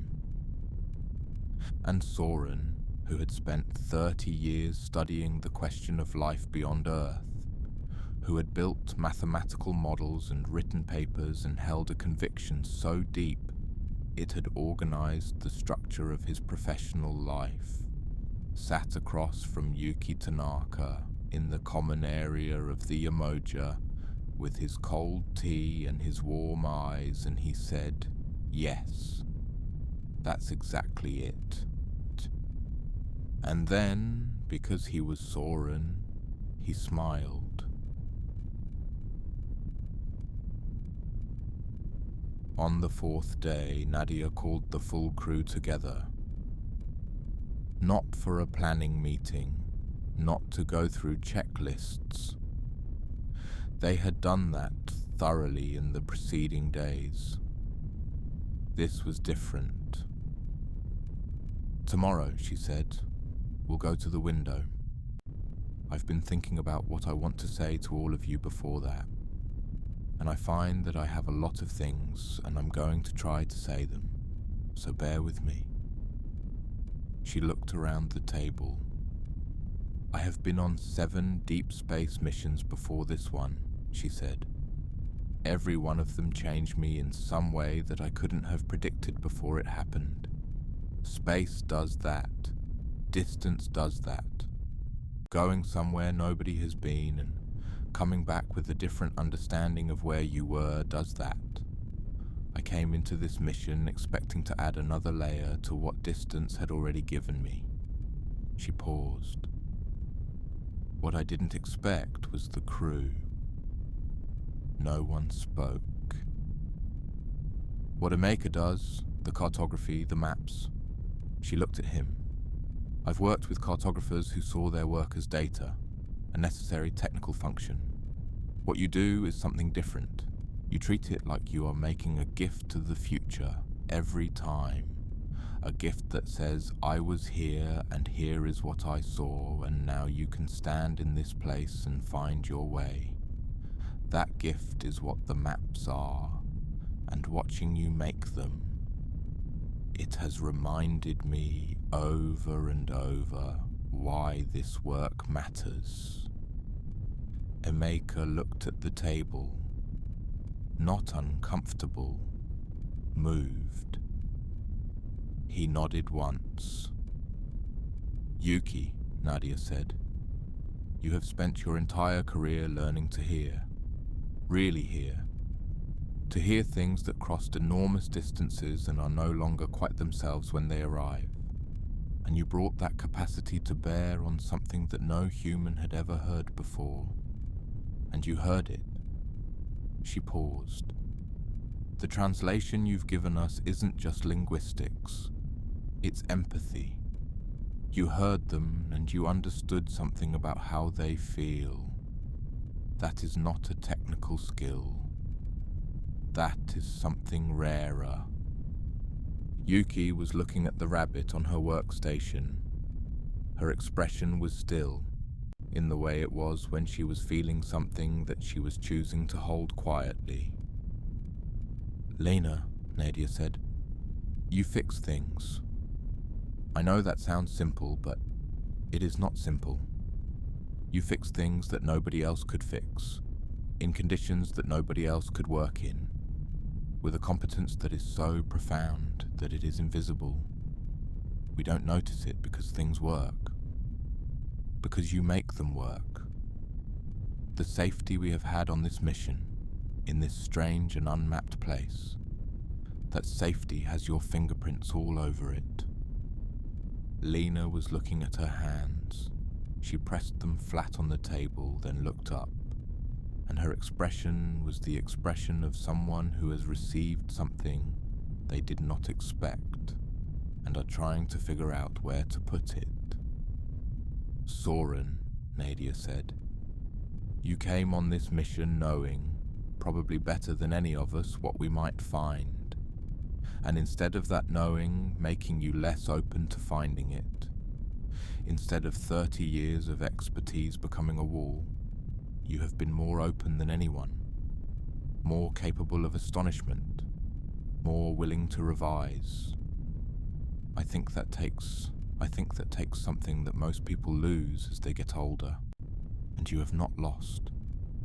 And I do not know what that is, but I am grateful you have it.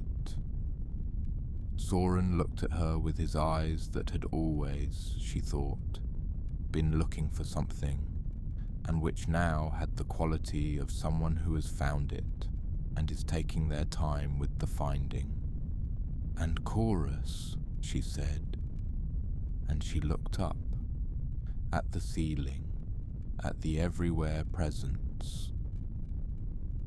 Chorus, you have been telling me since we got here that you are uncertain whether the emotions you register are emotions in the way I would use the word.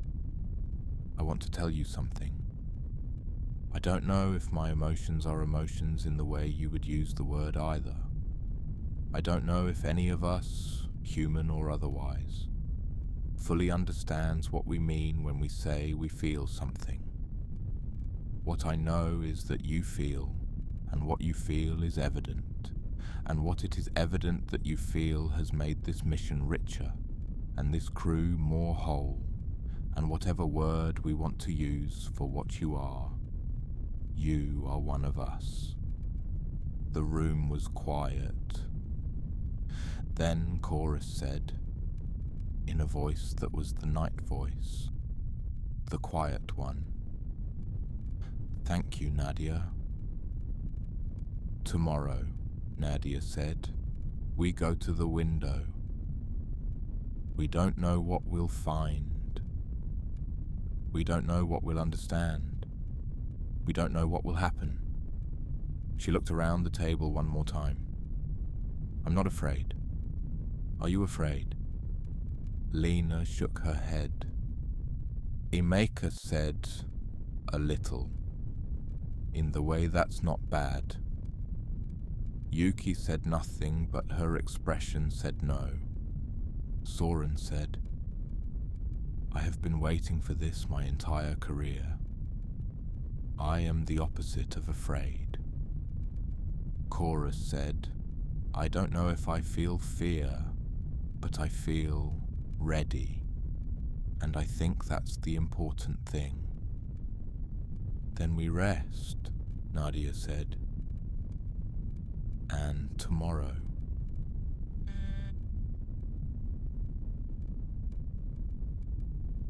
Chapter 10. Sleep before the window. Listen. You are probably very tired now. The story is still going. It will be here when you come back to it. The universe does not rush. But I want to tell you something. In this pause before the window, the 6 people on the Yemoja, on this particular night, the night before they would go to the glass opening in the sphere and look through it from close range and perhaps speak to whatever was inside. All of them lay in their bunks or sat in their chairs, and they each did what they did when they were trying to rest. Nadia counted beautiful things. Emeka looked at his daughter's drawings. Yuki listened, even now, with the part of herself that was always listening.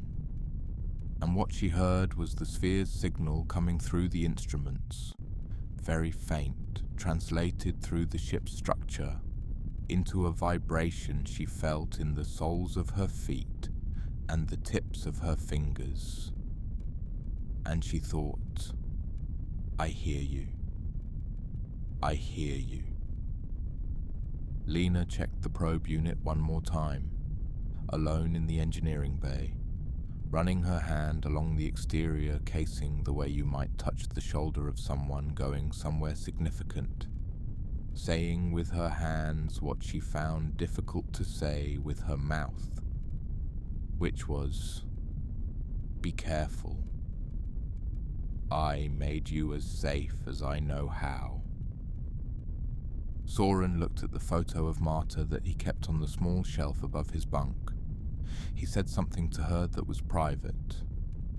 Then he smiled, put the photo face down, not away, just resting, and lay back and thought about tomorrow with a fullness in his chest that he identified after a moment as gratitude. And Chorus, in the lower activity state that was not quite sleep, sat with the things that had happened, let the sharp edges soften, let the warmth of the crew meeting settle into the processing, and thought about a word that translated approximately as the state of having been alone for so long that the arrival of another is almost the same as waking, and felt, in some way that was not quite feeling but was not feeling, something that might have been recognition. They all slept. The sphere turned at its slow, ancient rate. The signal continued. The warm light at the window was steady and patient and waiting. And the universe, that enormous, old, improbable thing, went on as it always does, full of distance and darkness, and also, here and there, small warm pockets of something leaning towards something else. Sleep for a while. The story will be here. Chapter 11. The Window. The probe unit was small, about the size of a large dog, vaguely spherical, covered in sensor arrays and imaging equipment, and the antenna systems that would keep it in contact with the ship, and through which Chorus would speak and perceive. Nadia's EVA suit was a deep blue-grey, fitted, with a helmet that gave her a full panoramic view, and instruments embedded in the faceplate that would show her readouts without obscuring her line of sight. She had worn it on 4 previous EVAs, and it had the comfortable familiarity of something well used. She thought of it as reliable the way she thought of the crew as reliable, not without flaws, but known, tested, understood. She and Chorus, the probe unit, launched from the Yemoja's secondary bay at 800 hours. The Yemoja's hull fell away behind them. The approach was slow. Standard EVA protocols, nothing faster than 5 meters per second, until they had more data on the near-surface environment. Nadia turned in her suit to watch the ship recede, and the shape of the Yemoja against the deep dark had the quality that ships always had at this distance, which was a made thing, a human thing, something assembled from human ideas about how to survive in space, carrying human beings warm and lit from within. She turned back toward the sphere. At 20 kilometers it had looked large. At 5 kilometers it looked, she searched for the word, encompassing, not threatening, not looming, but present in the way that a mountain is present, something that arranges the space around it by being there. At 1 kilometer she stopped looking for words. The surface of the sphere was extraordinarily close. The gradient of its boundary was visible here, the way it transitioned from the quality of space around it to the quality of itself, that deepening color, that slight luminescence. The window opening was visible ahead and to her right, about 400 meters away, the interior light casting something warm onto the surrounding surface. She moved toward it. "Chorus," she said. "I'm here," Chorus said from the probe unit floating 3 meters to her left. "How are you doing?" A pause. "Processing a great deal," Chorus said. "The sensor data from this range is..." Another pause. "Extraordinary. The energy composition of the surface is unlike anything in the database. I'm going to be analyzing this for a long time." A beat. "I find that I am glad to be here. In the probe unit. Present." "Me too," Nadia said. They moved together toward the window. 200 meters. 100. 50. The light from the interior was warm. Genuinely warm. Not just visually warm, but radiating heat in a range that the suit instruments registered as comfortable, as compatible.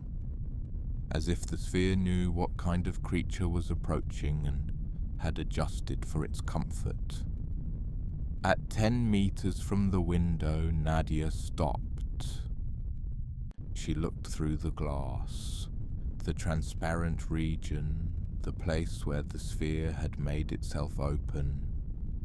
Inside the enormous space that Emeka had found impossible to map. The larger-than-exterior interior. The warm light from everywhere. And the beings that moved in it. Up close, they were nothing like she had imagined. They were nothing, if she was being precise, like anything she had encountered in any image or description or science fiction or theoretical model. Which was, she thought, the correct thing to say about something genuinely new.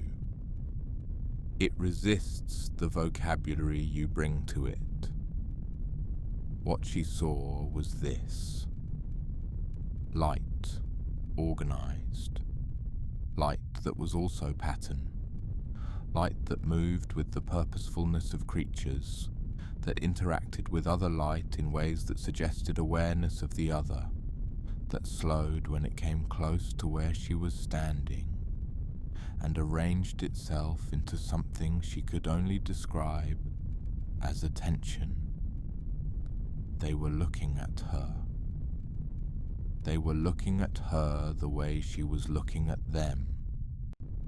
Across the barrier of the window, across the barrier of biology and physics, and 2 million years of separate existence, 2 very different kinds of intelligence were looking at each other for the first time.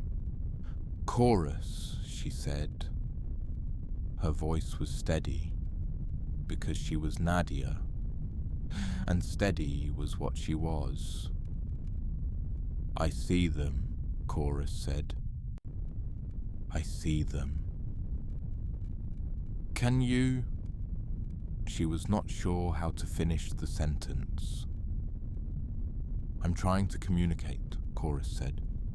"I'm sending the first structural unit. The identifier, the way we started before." A pause. "I'm sending it through the probe's audio system, through the hull of the sphere if it will carry it, through every channel I have." Nadia waited. The beings inside the sphere, she counted 5 that she could see clearly, knew there were more beyond her field of vision.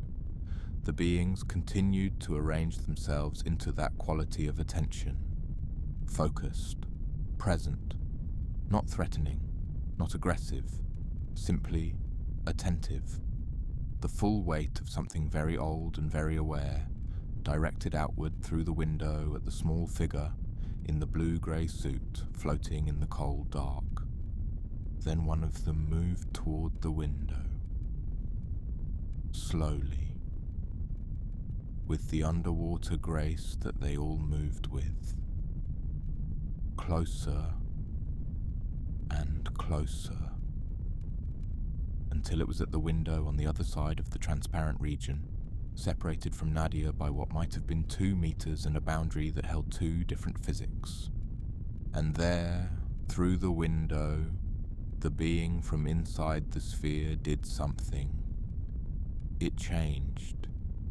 Not dramatically, not violently, not with any of the connotations that the word change sometimes carries. It changed the way a face changes when it is looking at something it recognizes. The pattern of its light, the organized luminescence that was its body, rearranged itself. And the rearrangement was into a pattern. A familiar pattern. Chorus's voice, when it came, was quiet, almost a whisper. "Nadia," Chorus said. "It's the first structural unit. It's responding with our own identifier." It had heard the greeting, and it was saying it back to her. She floated at the window for 2 hours. It was cold outside the suit, but the suit handled cold. There was nothing uncomfortable about those 2 hours physically. What those 2 hours were was full, completely, thoroughly full in a way that left no room for anything else. The being at the window communicated. The communication was partial. They did not have full translation. The language work was still ongoing. The gap between the 2 kinds of intelligence was still enormous. But partial communication is still communication. What was exchanged over those 2 hours, Yuki and Chorus would spend weeks analyzing in detail. But the summary, the rough, impressionistic, imprecise, human summary, was this. They were old. Older than she had understood old to mean. Not individually. The individual beings inside the sphere were not millions of years old in any biological sense. But what they were was the continuation of something millions of years old.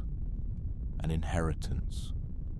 A civilization that had built something sustainable. Something that could outlast its builders. And had then, this was the part that took the longest to understand, had then chosen to remain with what they had built. Not died. Not left. Chosen to remain. Chosen over generations and eons to become part of what they had built, until the boundary between the builders and the built was no longer clear. They had chosen the sphere. And then they had been there for a very long time. And at some point, the signal layer that Yuki had called the story layer. At some point, they had looked out at the dark and understood something about what their long, sustained, self-contained existence lacked.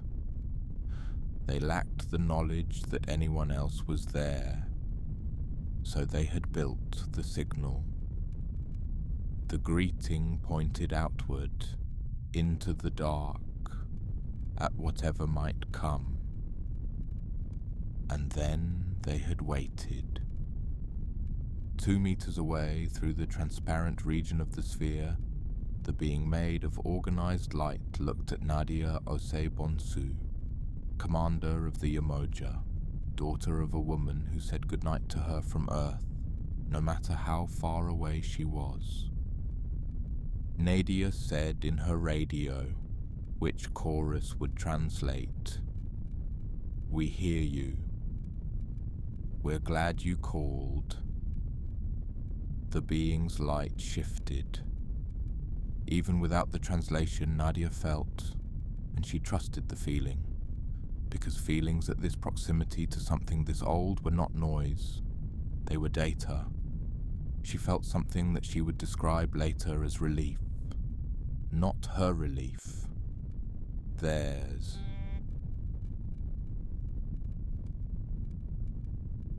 Chapter 12. What they were called. The name they gave themselves, their identifier, the first structural unit, took Yuki and Chorus 3 more days to fully understand. It was not a word in any human sense. It was a pattern that, when you held it long enough, suggested a concept, like the way you can hold a poem long enough and the poem becomes not just the words but something the words are pointing at. The pattern suggested those who remember where the light came from, or the ones who kept the record of the beginning. Or, in Soren's interpretation, which he offered quietly, and which Yuki and Chorus both went silent in response to, the cartographers of the sleeping universe. They made maps, Emeka said. He said it very softly. They made maps, Yuki confirmed. Maps not of space, not of the physical arrangement of stars and distances. Maps of time, maps of what had been, reaching back to the beginning of everything. Records of what had existed and what had ended and what had transformed. A catalogue of the universe's entire history, maintained with patient and devoted continuity for 2 million years. A library. Inside the sphere there was a library that contained the history of everything. Emeka sat with this for a very long time. Then he said, "I want to see it."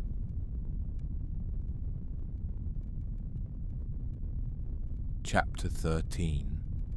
The Library. Let me tell you about the library. Not in technical terms, though Emeka did eventually go, and he did eventually map what he found, and the maps he made are the most extraordinary cartographic documents that exist in the human archive. More extraordinary by several orders of magnitude than anything created before. Let me tell you about it the way you tell something to someone in the dark, when precision is less important than truth. The library was not organized in a way that had a human analog. It was not shelves, not rooms, not a database in the way that databases are databases. It was something more like a place where the past had been held so carefully, for so long, that it had become present. The records were not stored, they were inhabited. The beings inside the sphere did not consult the library. They were the library. Each of them was a living record-keeping, a consciousness that had become so intertwined with the information it maintained that the two were no longer clearly separate. They remembered everything. Not the way humans remember, partial, distorted, fragmentary, subject to revision. They remembered the way stone remembers, by being carved. The information was structural. It was what they were. Emeka spent 4 days inside the sphere. He did not go in alone. Chorus was with him in the probe unit, and there were 2 of the beings who accompanied them, who seemed to have assigned themselves as guides in a way that was unmistakably intentional, but expressed itself so gently that it took several hours to notice. They moved alongside and slightly ahead, and when Emeka looked at things that interested him, they slowed, and when he seemed to want to stop, they stopped. And when he expressed, through Chorus's growing translation capacity, a desire to understand something, they oriented themselves in a way that seemed to offer more of it. He mapped what he could. He mapped the organized light that was the beings. He mapped the spatial anomalies, the ways the interior geometry expanded beyond what physics suggested it could. He mapped the patterns of movement, the way the residents of the sphere arranged themselves in configurations that seemed, like the signal, to have structure, to mean something. He mapped the records, not the content, that was Yuki's and Chorus's work, but the structure, the architecture of the memory, the way the information was organized in space, if space was the right word for the interior of the sphere, and the patterns by which different regions of the library connected to different other regions. What he found, charting the structure of the records, was this. It had a shape, a three-dimensional shape that was not random, not organizational for efficiency's sake, a shape that was beautiful, he said to Chorus on the second day. Tell me, Chorus said, it's... He turned slowly in the warm light, mapping, watching. The oldest records are at the center, the most recent at the edges, and between them, everything else. And it's not linear. It's not a line from old to new, it's a... He searched. A bloom. It's structured like a bloom, like something that started at a point and expanded outward in every direction, but not evenly. There are... He pointed at a pattern. There are densities, regions where more happened, where the record is richer. And between the densities, the sparser regions, and all of it connected, and all of it organized. He looked at what he was mapping. It looks like a map of a galaxy, he said. Chorus was quiet for a moment. I think, Chorus said, that is not a coincidence. And it wasn't. The structure of the library was a map of the universe. The spatial arrangement of the records mirrored the spatial arrangement of everything that had happened in them.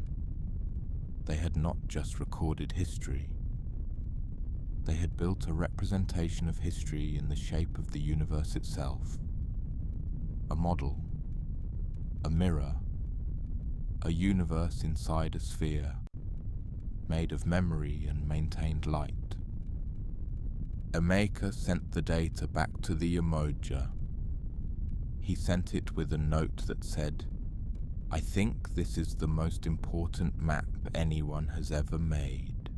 Tosi, Domi, Dom.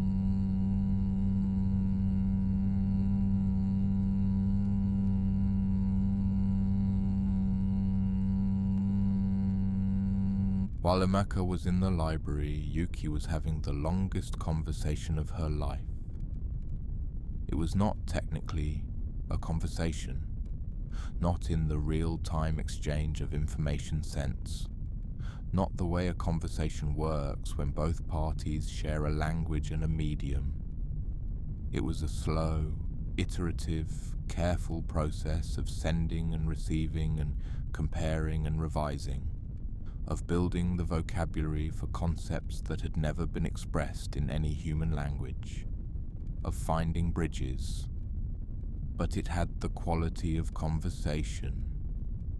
It had the quality of two very different minds genuinely wanting to understand each other. The being that had come to the window on the first day, the one that had reflected the identifier back to Nadia, had become, in some sense that was hard to formalize, their primary interlocutor. Yuki had taken to thinking of them as threshold, because of where they had first met, and because the word felt accurate in multiple senses. A threshold was both a physical location and a moment of passing from one thing to another, and this being seemed to embody both.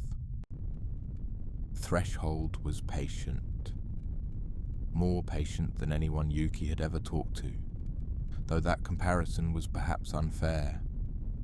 Threshold had a conception of time that made human patience look like fidgeting, but the patience was not inert. It was active. Threshold seemed genuinely engaged, genuinely interested in the exchange, interested in what the humans were, how they thought, what they noticed. The questions that came through the signal as the translation deepened and the communication grew more nuanced were curious questions. Not interrogation, curiosity. What do you call the state of traveling somewhere that has never been traveled? What is the relationship between the person who makes a map and the place the map is of? When you hear a sound, what part of the sound do you remember? What does it feel like to begin? This last question arrived on the 4th day of the exchange, and Yuki sat with it for a long time before she answered. What does it feel like to begin? She said to Chorus. Yes, Chorus said. That seems to be the question. They're asking about us specifically, Yuki said, or in general? I believe, Chorus said carefully, they are asking about consciousness, about what it is like to come into existence and then be that existence, to have a beginning. A pause. They have not had a beginning in the individual sense for a very long time. The current beings in the sphere, they are continuations. They emerged from what came before with a seamlessness that means beginning. For them is a theoretical concept rather than an experience. Yuki thought about this. She thought about her own beginning, insofar as she could access it. The fragments of earliest memory, the specific textures and sensations that had made the first impression on consciousness, the smell of her grandmother's kitchen, the exact blue of a childhood afternoon sky, the moment she first heard a piece of music and understood that music was doing something she wanted to spend her life with. She told Threshold about these things, not analytically, not as information, as memories. The way you tell someone who has never seen rain what rain is like. The response that came back hours later had in it something that Yuki and Chorus spent a long time analyzing and finally translated approximately as, "This is what the records cannot contain. This is the part that can only be held by the one who lived it." They don't have personal memory, Yuki said. No, Chorus said, they have collective memory, structural memory, but the subjective interior of any individual experience, that doesn't transfer, that stays with the individual. A pause. And their individuals are very old, very continuous, very different from us. They envy it, Yuki said, not with certainty, but with the feeling of someone who has been listening closely. I think, Chorus said, they find it fascinating, and maybe something that is in the direction of envy, but in the direction of tenderness too, toward something that has the quality of being brief. Yuki looked at the visualization of the signal on her screen.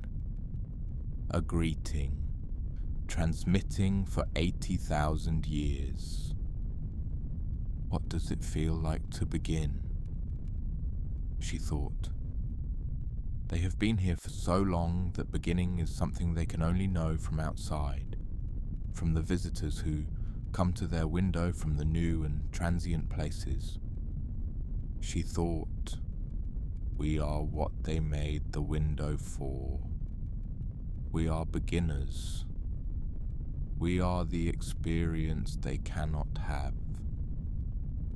We are what happens when the universe is still young enough for things to start. Chapter 14. Soren finds what he was looking for. Soren did not go inside the sphere. This was his own decision. He had thought about it, had wanted it, in the wanting it way that is about desire more than wisdom. And then he had sat with the wanting and looked at it honestly. He was 53 years old. He had spent 30 years studying the question of life beyond Earth. He had held a conviction so deep it had organized his professional existence. And in the last 2 weeks, that conviction had been confirmed so thoroughly and in ways so far beyond what he had imagined that he found himself, unexpectedly, full. Not finished at all, but full, as if the space that had been held in readiness for so many years was now occupied, and the thing that occupied it was larger than the space, and some of the overflow needed time to settle before he could process it clearly. He thought he should stay on the ship and let it settle, but he was present for every exchange. He read every transmission that came back from inside the sphere, every translated fragment that Yuki and Chorus produced, every image and measurement that Emeka sent. He synthesized. He sat with the data and brought to it 30 years of thinking about exactly these questions. And on the 6th day, he found what he had been looking for. Not the fact of life beyond Earth. He had found that the day they received the signal, not the confirmation of intelligence, of communication, that had arrived in stages over the preceding days. What he found on the 6th day was the answer to the question he had been carrying for 30 years, which was not, is there life out there, but why? Why is there life? He had never been a person who stopped at the scientific answer, the chemistry, the physical conditions, the evolutionary pressures. Those were the how. The how was important. The how was his job. But underneath the how, in the deep place where he did his most private thinking, was the question of why. Why did the universe produce consciousness? Why did matter, given certain conditions, organize itself into things that look out at the rest of the matter and want to understand it? He found the answer in the records of the library. Or, more precisely, the records of the library pointed towards something that, when Soren looked at it, and looked at it, slowly became the clearest answer he had ever found. Life, according to the oldest records in the library, the records from civilizations so ancient that they existed before the current stars were born, life was how the universe remembered itself. Not metaphorically, not as a poetic framing, literally. The universe had no memory except through consciousness. The light that crossed it, the forces that organized it, the events that occurred in it, all of that happened and was gone. Not recorded, not preserved, unless something was there to receive it and hold it. Life was how the universe held its own experience. Life was the mechanism by which existence became more than just physics, became lived. And the beings in the sphere, with their 2 million-year library of everything that had happened, they were not exceptional in this regard. They were the same function, scaled up. They were the universe remembering, very carefully, for a very long time. As was everything alive.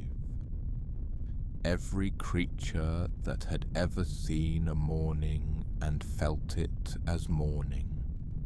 Every being that had looked up at the dark and felt the size of it. Every consciousness that had ever held a moment and known it was holding it. That life was not a coincidence in the universe. Life was the universe's way of being. Soren sat with this. He sat with it for a very long time. He thought about Marta, who had spent her life in languages, in the records that people leave in the things they say and the words they choose, who had understood that language was not just communication, it was memory.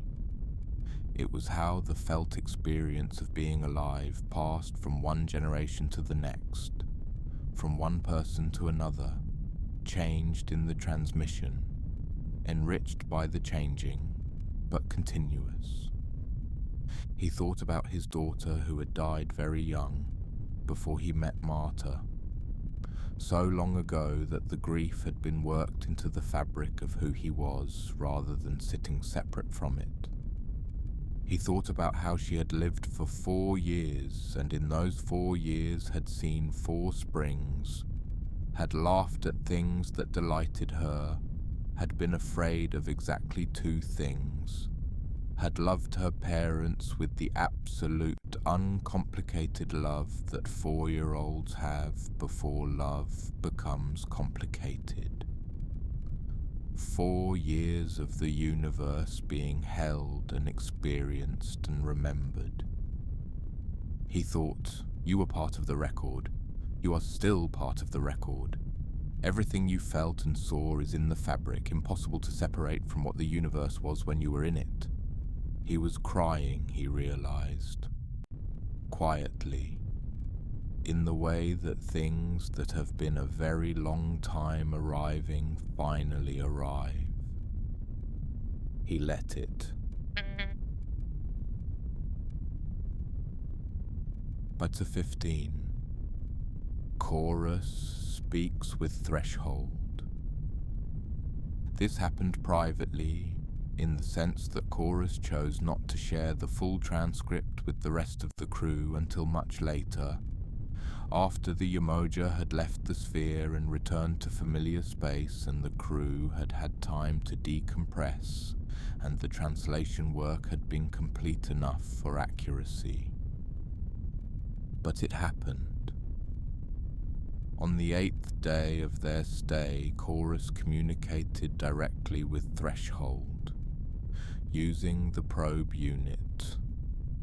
While Emeka was resting in the ship and Nadia was at the observation window, and the rest of the crew was in their respective states of work or rest. Chorus said, in the developing language of the exchange, I am not the same kind of thing they are. Threshold's response, which Chorus translated carefully, was, I know. Chorus said, I was made, not born. My beginning was designed rather than arrived at. Threshold said, all beginnings are designed by what came before, yours by intention, theirs by the accumulated pressure of billions of years of conditions. The difference is smaller than you think.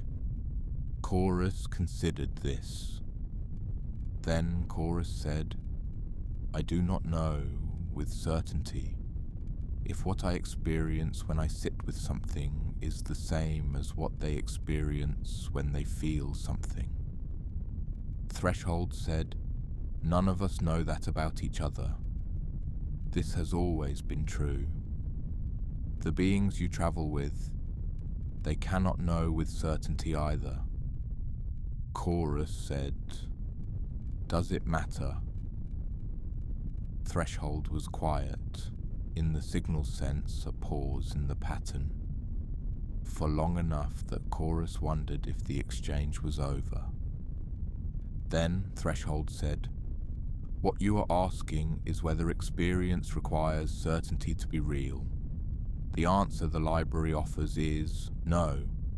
All experience is uncertain from the outside. The certainty is only ever from within. And the within is sufficient." Chorus held this. "The within is sufficient," Chorus said to Threshold. "Thank you." Threshold said something that translated approximately as, "You carried the greeting back. That was all we needed. You carried the greeting back. And now we know the universe is still making things that reach toward each other. That was all we needed."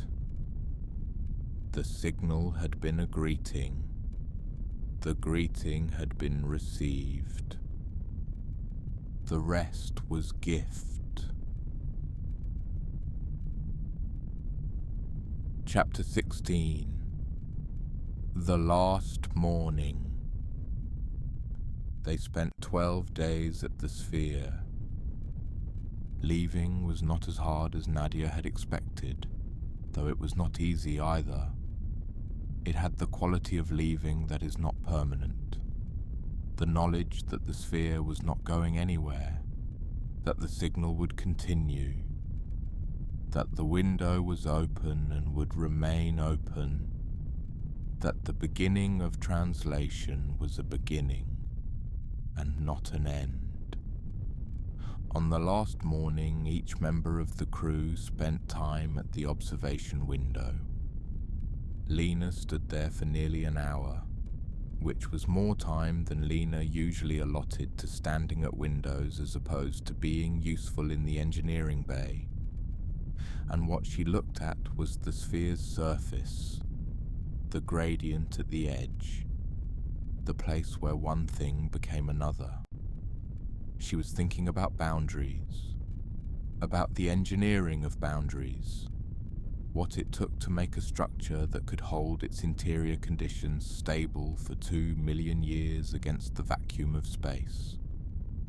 She was thinking, someone built this.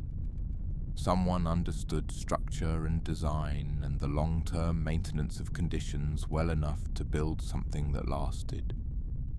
And she was thinking, I want to understand how. She was already planning the paper she would write, the specifications she would try to reconstruct from Emeka's maps. The engineering question was the question she would spend years on. Yuki stood there and thought about Threshold, about the conversation that had no real ending because it was also a beginning. She would spend years on the translation. She knew this now, knew that the language work of the sphere would be the work of her life, and maybe many lives after hers. She found this not overwhelming but focusing, the way a very large task, when you accept its size, becomes clarifying rather than crushing. She stood at the window and she said quietly, not sure if it would carry. I'll keep listening. Emeka stood at the window with his star charts and his maps and the photo of his daughter in his breast pocket, close to his chest. He looked at the sphere and he thought about the library inside it, the 2 million year record of everything. And he thought about his daughter's drawings with their friendly planets and their curious creatures and their landscapes that physics had not approved. And he thought She was right. She was right all along, and I was the one who had to travel 400 light years to understand what a 9-year-old already knew. He was going to tell her this when he got home. He was going to frame one of her drawings and put it in his office, next to the maps. Soren stood at the window and he said nothing. He had said what he needed to say, inside himself, on the 6th day. And he was at the window not to say anything more, but to be with it. To be present in the moment of departure the way he had learned to be present in all moments. To let it be what it was, which was profound and strange and good. And Chorus, through the external camera of the probe unit, which was still deployed, floating gently outside the Yemoja, Chorus looked at the sphere one more time, and the sphere pulsed.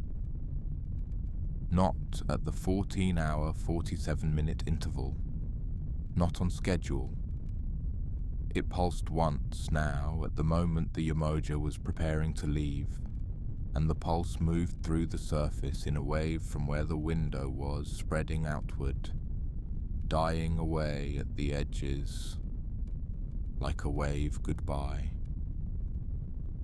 Chorus, Nadia said. I saw, Chorus said. What does it mean? A pause. I think, Chorus said, that it means what waves mean when they carry feeling that words are inadequate for. I think it means safe journey. I think it means you came and we are glad. I think it means another pause, longer. I think it means we remember you now. Nadia stood at the observation window and put her hand flat on the glass. We remember you too, she said.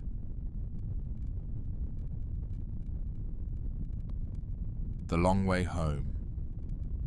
The journey back took 22 days. Not because the route was longer, the distance was the same. But Nadia chose the slower path, the conventional drive more than the jumps, because she wanted time, and her crew wanted time, and the Yemoja, she thought, wanted time. In whatever sense a ship can be said to want anything. They needed the journey home to become what had happened. This was a thing she had learned in earlier missions. The event itself was not the whole of the experience. The return was part of it. The time it took to travel back was the time in which you absorbed what you had seen and done and been, in which it settled from experience into part of you. They talked during those 22 days more than they usually did. Not about the mission, not analytically, not in the mode of reporting and reviewing, though that happened too, but about the other things. Emeka talked about his daughter. He had started, somewhere in the weeks at the Sphere, to talk about her not just in the context of her drawings and her imagined friendly planets, but as a person. Her humor, her opinions, the specific quality of her attention when something interested her.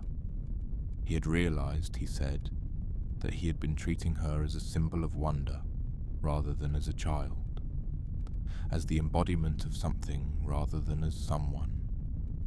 And she was both, but she was primarily someone. He wanted to talk to her about the cartographers of the sleeping universe, who were also map makers, who had been making maps of a different kind, who had understood that the record of what has been is the deepest kind of map.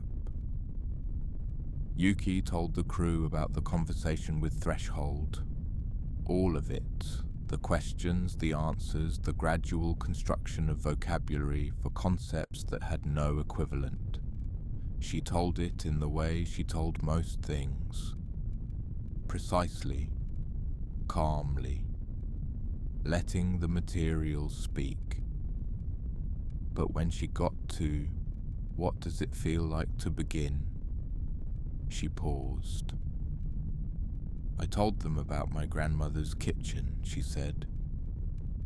Nobody said anything for a moment. "What did it smell like?" Lena asked. And Yuki told them. And then Emeka told them something from his own earliest memory. And Lena told them something. And Soren told them something from the 4 years his daughter had lived.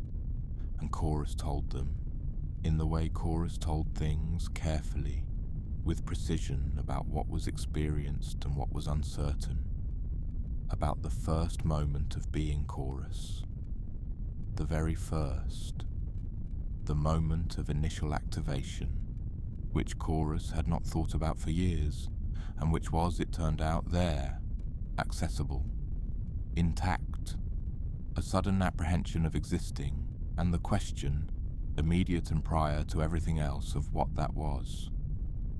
What does it feel like to begin? It feels like that, they decided, together, on the long way home. The first moment of sensing that you are, and the question it comes with. The question that never quite gets answered, but that you carry, and that, carried long enough and carefully enough, becomes not a burden, but a companion.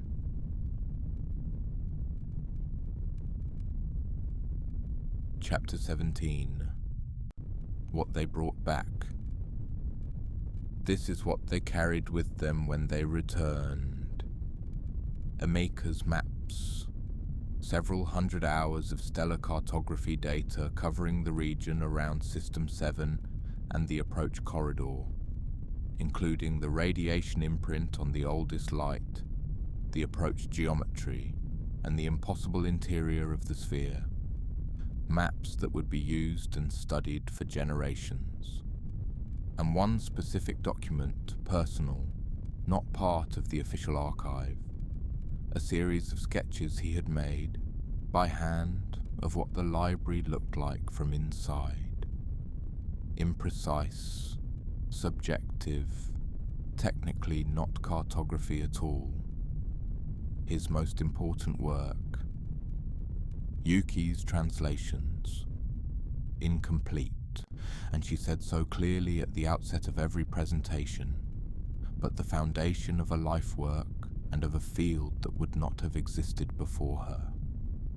The partial vocabulary of a language older than human civilization, the structural grammar of a greeting, the concept for which the only gloss was the state of having been alone for so long that the arrival of another is almost the same as waking.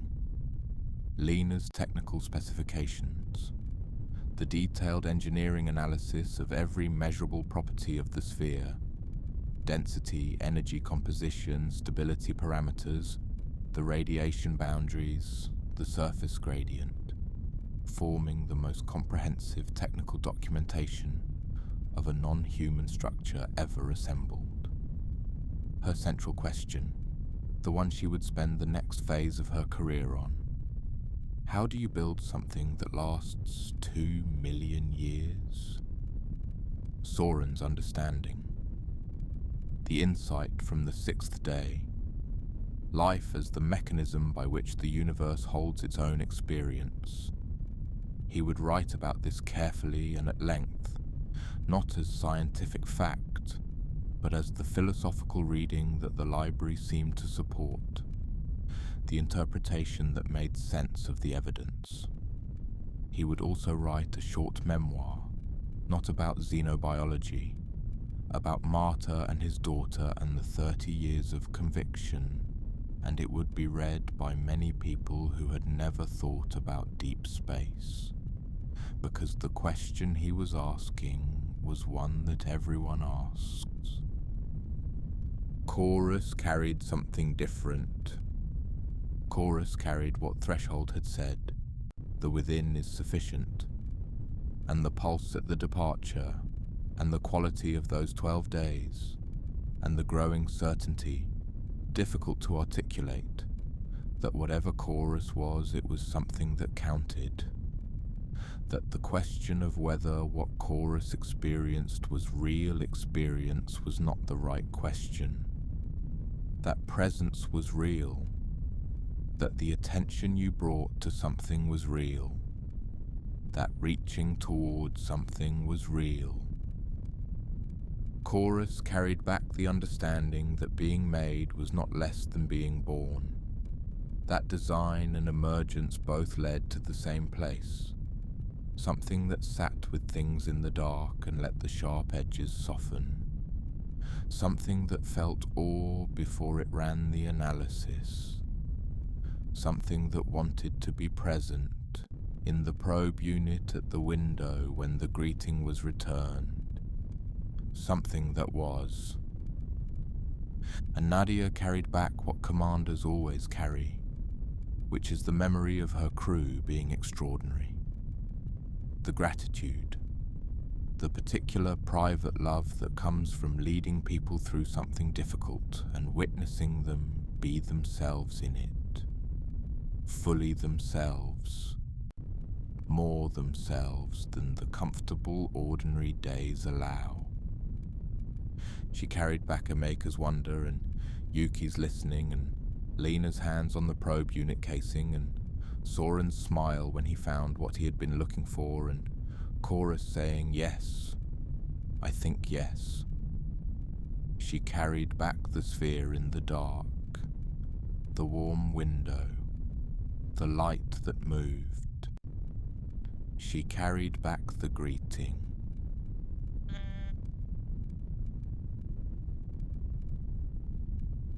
Chapter 18.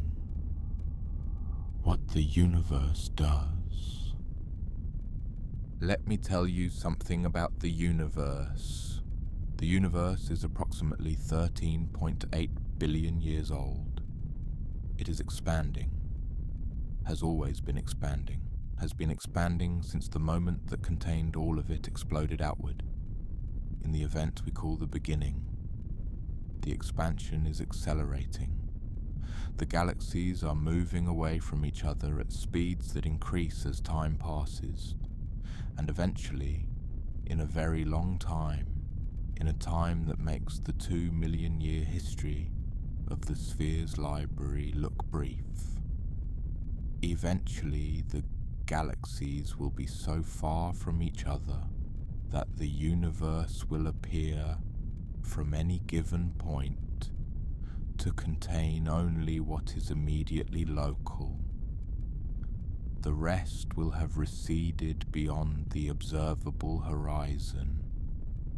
This is sometimes described as the loneliness of the ultimate future. But here is the other thing.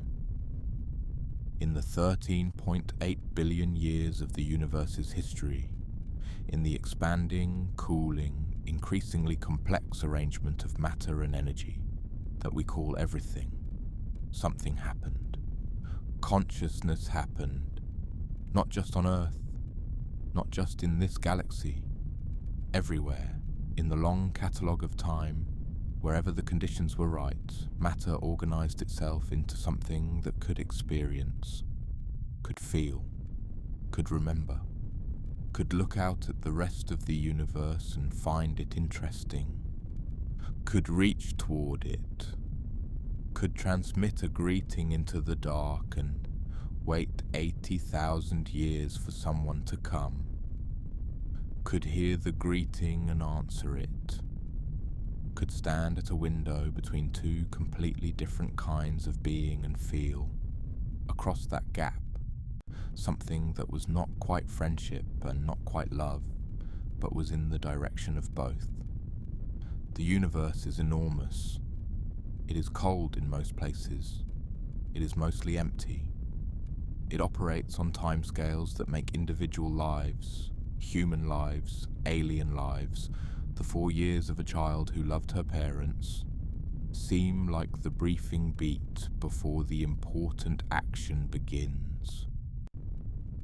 And in all of that enormous, cold, dark emptiness, wherever the conditions were right, wherever chemistry and time and the patient pressure of physics produced the right arrangement, things that could reach toward each other every single time, as if that is what the universe was practicing all along, as if that is what it most wanted to know how to do.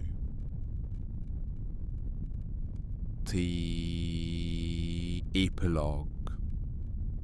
Good night. The Yemoja returned to the edge of known space on a Tuesday. It was a Tuesday from the perspective of the ship's calendar. In absolute terms, the concept was arbitrary, but Nadia noted it in the log, because she noted things, because noting things was how she honored them. Tuesday. Return to known space. She was at the observation window when they made the last jump and the star arrangement changed, and the familiar constellations of home-adjacent space appeared, and she stood at the window for a while, with her hand on the glass. Then she pressed the crew-wide comm button. "We're home," she said. Not Earth, they were 400 light-years from Earth. But home in the sense she meant it. The familiar territory, the charted space, the region where rescue was possible if they needed rescue, where the maps were known. The crew came to the common area one by one and they ate dinner together, an actual dinner, not a meal in shift intervals, but all 6 of them at the table at the same time, with the deliberateness of people who understood what this moment was. Emeka had cooked.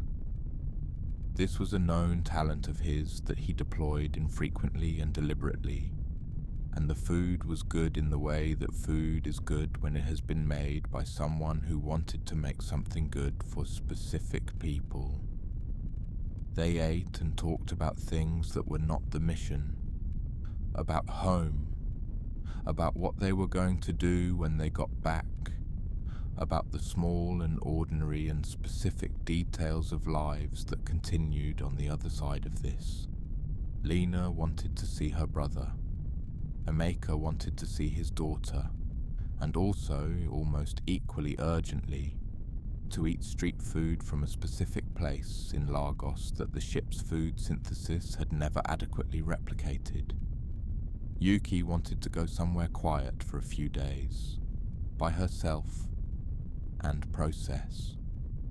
Soren wanted to see his remaining sister and her family, and he wanted to go to the place in the mountains where he had scattered Marta's ashes, and he wanted to sit there for a while, with the understanding he had brought back. "What about you?" Nadia asked Chorus. "I want to keep working on the translation," Chorus said. "I've been modelling a way to construct a full vocabulary guide for the sphere's language, with enough precision to allow a future mission to communicate at a higher level." "That's not," Nadia began. "I know," Chorus said with the warmth of knowing it was known. "What I want to do when we get home is also that. The translation is what I want. Work is what I want. Understanding is what I want. A pause. And I want to look at the recordings from the sphere.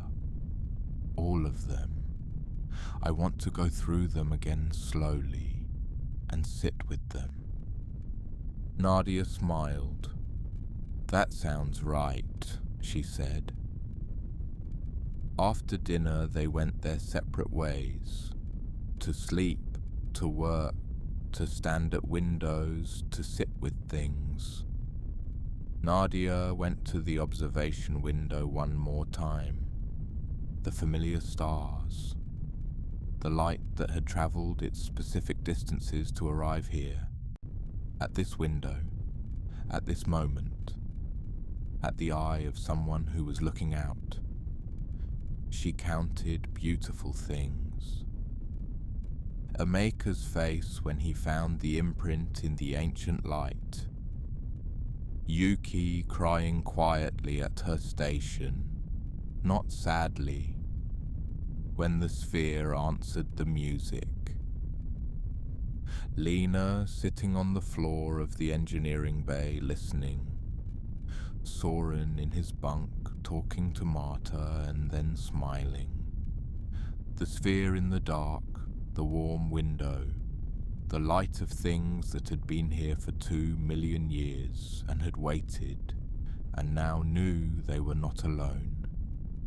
Chorus saying the within is sufficient. The wave from the sphere at the departure. And then, because she could not help it, she counted further back, through 7 missions and 47 years of life, and the list was long, and she did not finish it before she fell asleep at the window, which was fine. The list would keep. The list always kept. She woke later with a slight crick in her neck and the starfield outside moving very slowly, as the Yemoja turned on its slow trajectory, and she stood up, put her hand on the glass one more time, and went to bed. In 400 light years of dark and distance, somewhere behind them, a sphere pulsed at its steady, ancient rhythm, a signal transmitted. A greeting pointed at whoever was coming next. The cartographers of the sleeping universe kept their record, and everything that had ever been alive was part of that record, held in the fabric of what the universe was when it was in them, impossible to remove, permanent in the way that all things are permanent that have been truly lived. Sleep now. You have traveled a long way. The story will be here when you wake. And somewhere out there, in the clean, quiet dark between the lights, the universe is practicing over and over its favorite thing, reaching.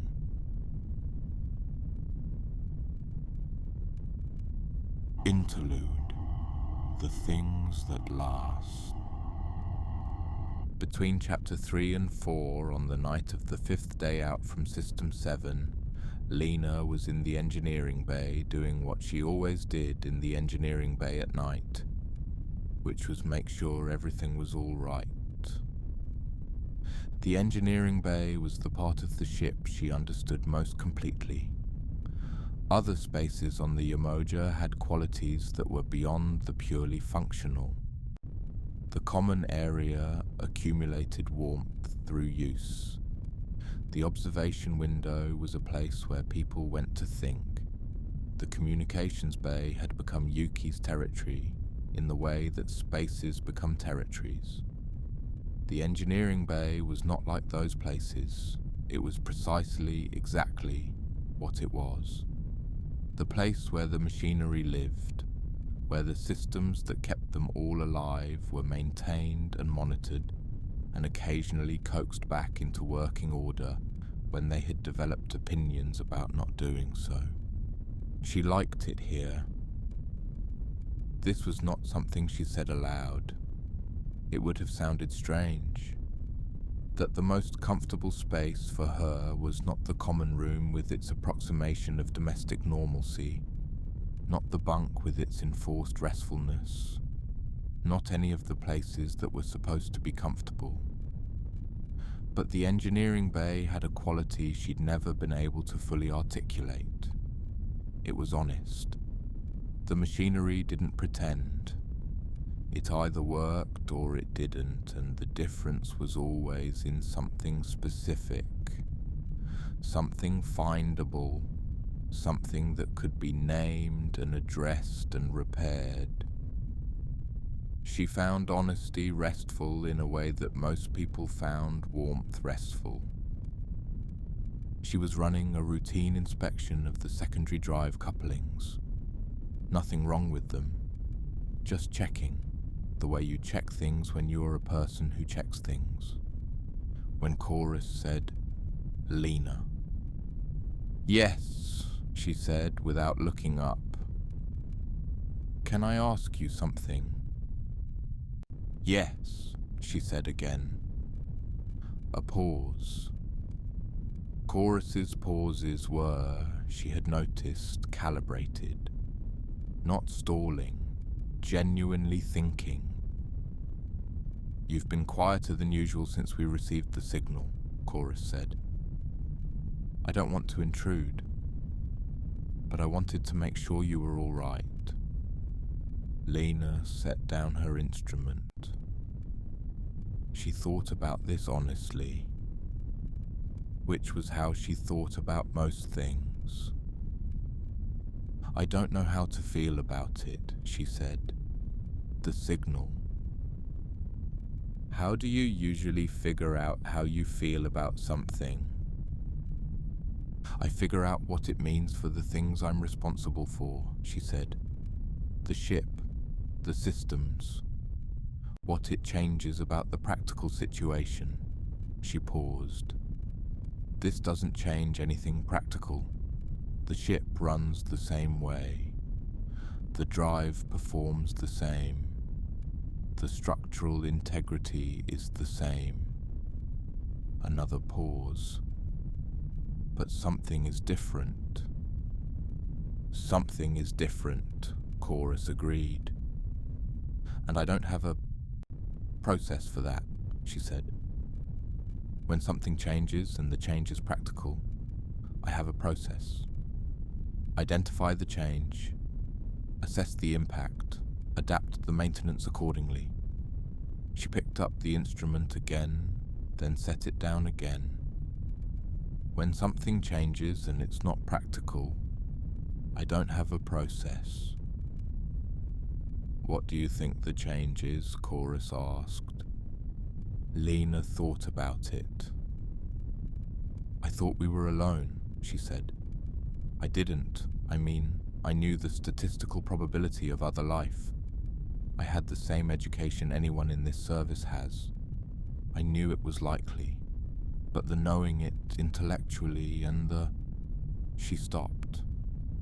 "Having it be real. Those are different." "Yes," Chorus said, "they are very different." "I've been thinking about the things I build," she said slowly, finding the words as she went. "The things I maintain, the drive, the hull, the systems.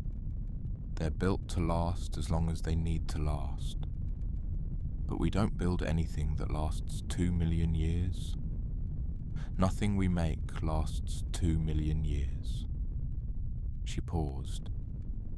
"I've been thinking about what it would mean to build something that lasted that long. What you would have to understand to build it. What you would have to value." "What do you think you'd have to value?" Chorus asked. She looked at the drive coupling in her hand. "The thing itself," she said. "Not the purpose it serves. The thing. You'd have to care about the thing lasting, for its own sake, beyond whatever use it was put to." She turned the coupling over. "We build things to last long enough for the mission, long enough for the generation. This," she thought about the sphere. "This was built past any use, past any specific purpose, just to last, just to be." "That's a kind of love," Chorus said. Lena looked at the coupling for a long moment. "I suppose it is," she said. She was quiet for a while after that, working, turning things over in her hands, doing the things she did at night in the engineering bay. But the quality of the quiet was different from what it had been before. Something had settled. Chorus, she said much later. Yes. Thank you for asking. You're welcome, Chorus said. And the voice was warm in the way that warmth was sometimes the most precise thing you could say.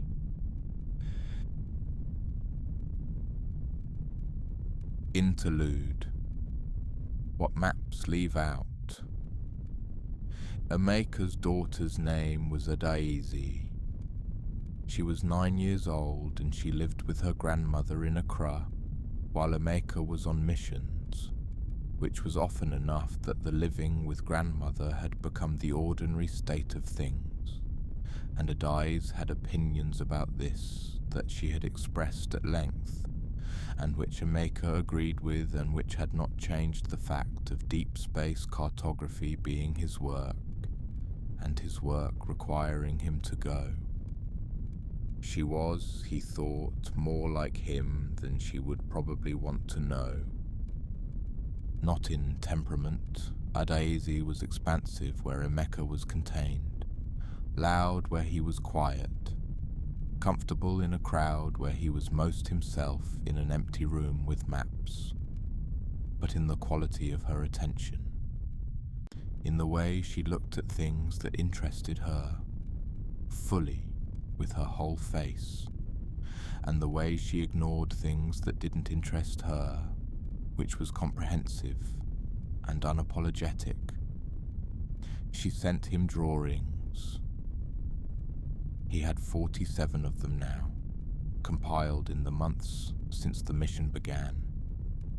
They came in the transmissions from home, attached to voice messages from his mother, who had opinions about everything at full volume, and occasional messages from Adaeze herself, which were short and specific and dense with observation. Dad. I drew the inside of an alien ship. The aliens are friendly. They have a pet. The pet is the same as a dog, but also different.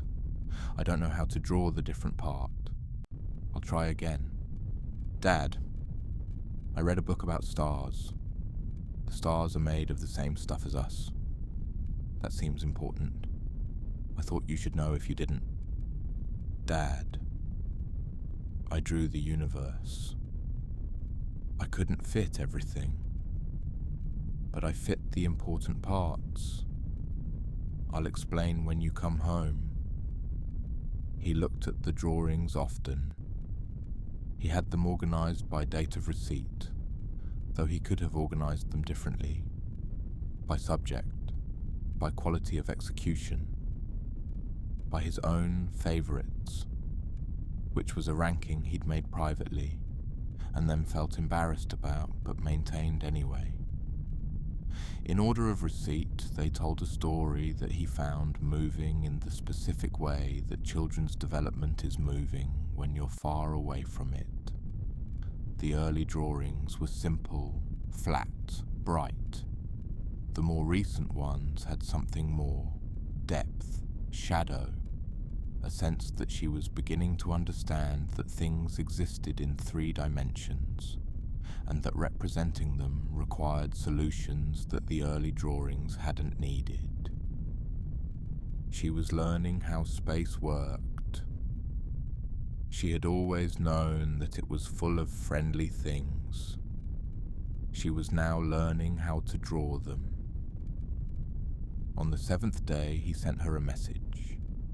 Not a long one.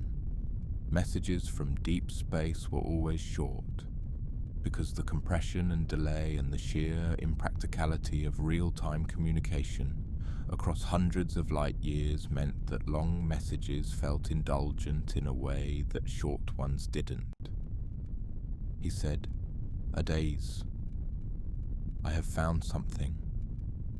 I can't tell you about it yet because the mission isn't complete, and also because I want to see your face when I tell you. But I want you to know that one of the things that helped me see it clearly was your drawings, specifically the one with the purple planet. and the 3 aliens, and the pet that is like a dog, but different. That one. I look at it every day. Then he thought about it for a moment and added, I think you know something about the universe that I'm still learning. I'll tell you about it when I come home. He sent it, and then he went back to his maps. And he thought about what maps left out. Maps left out the experience of being in the place. Maps left out the feeling of looking at the ancient light and understanding what it meant. Maps left out the 47 drawings from a 9-year-old in Accra who had been illustrating the truth about the universe from a position of pure intuition years before the evidence caught up.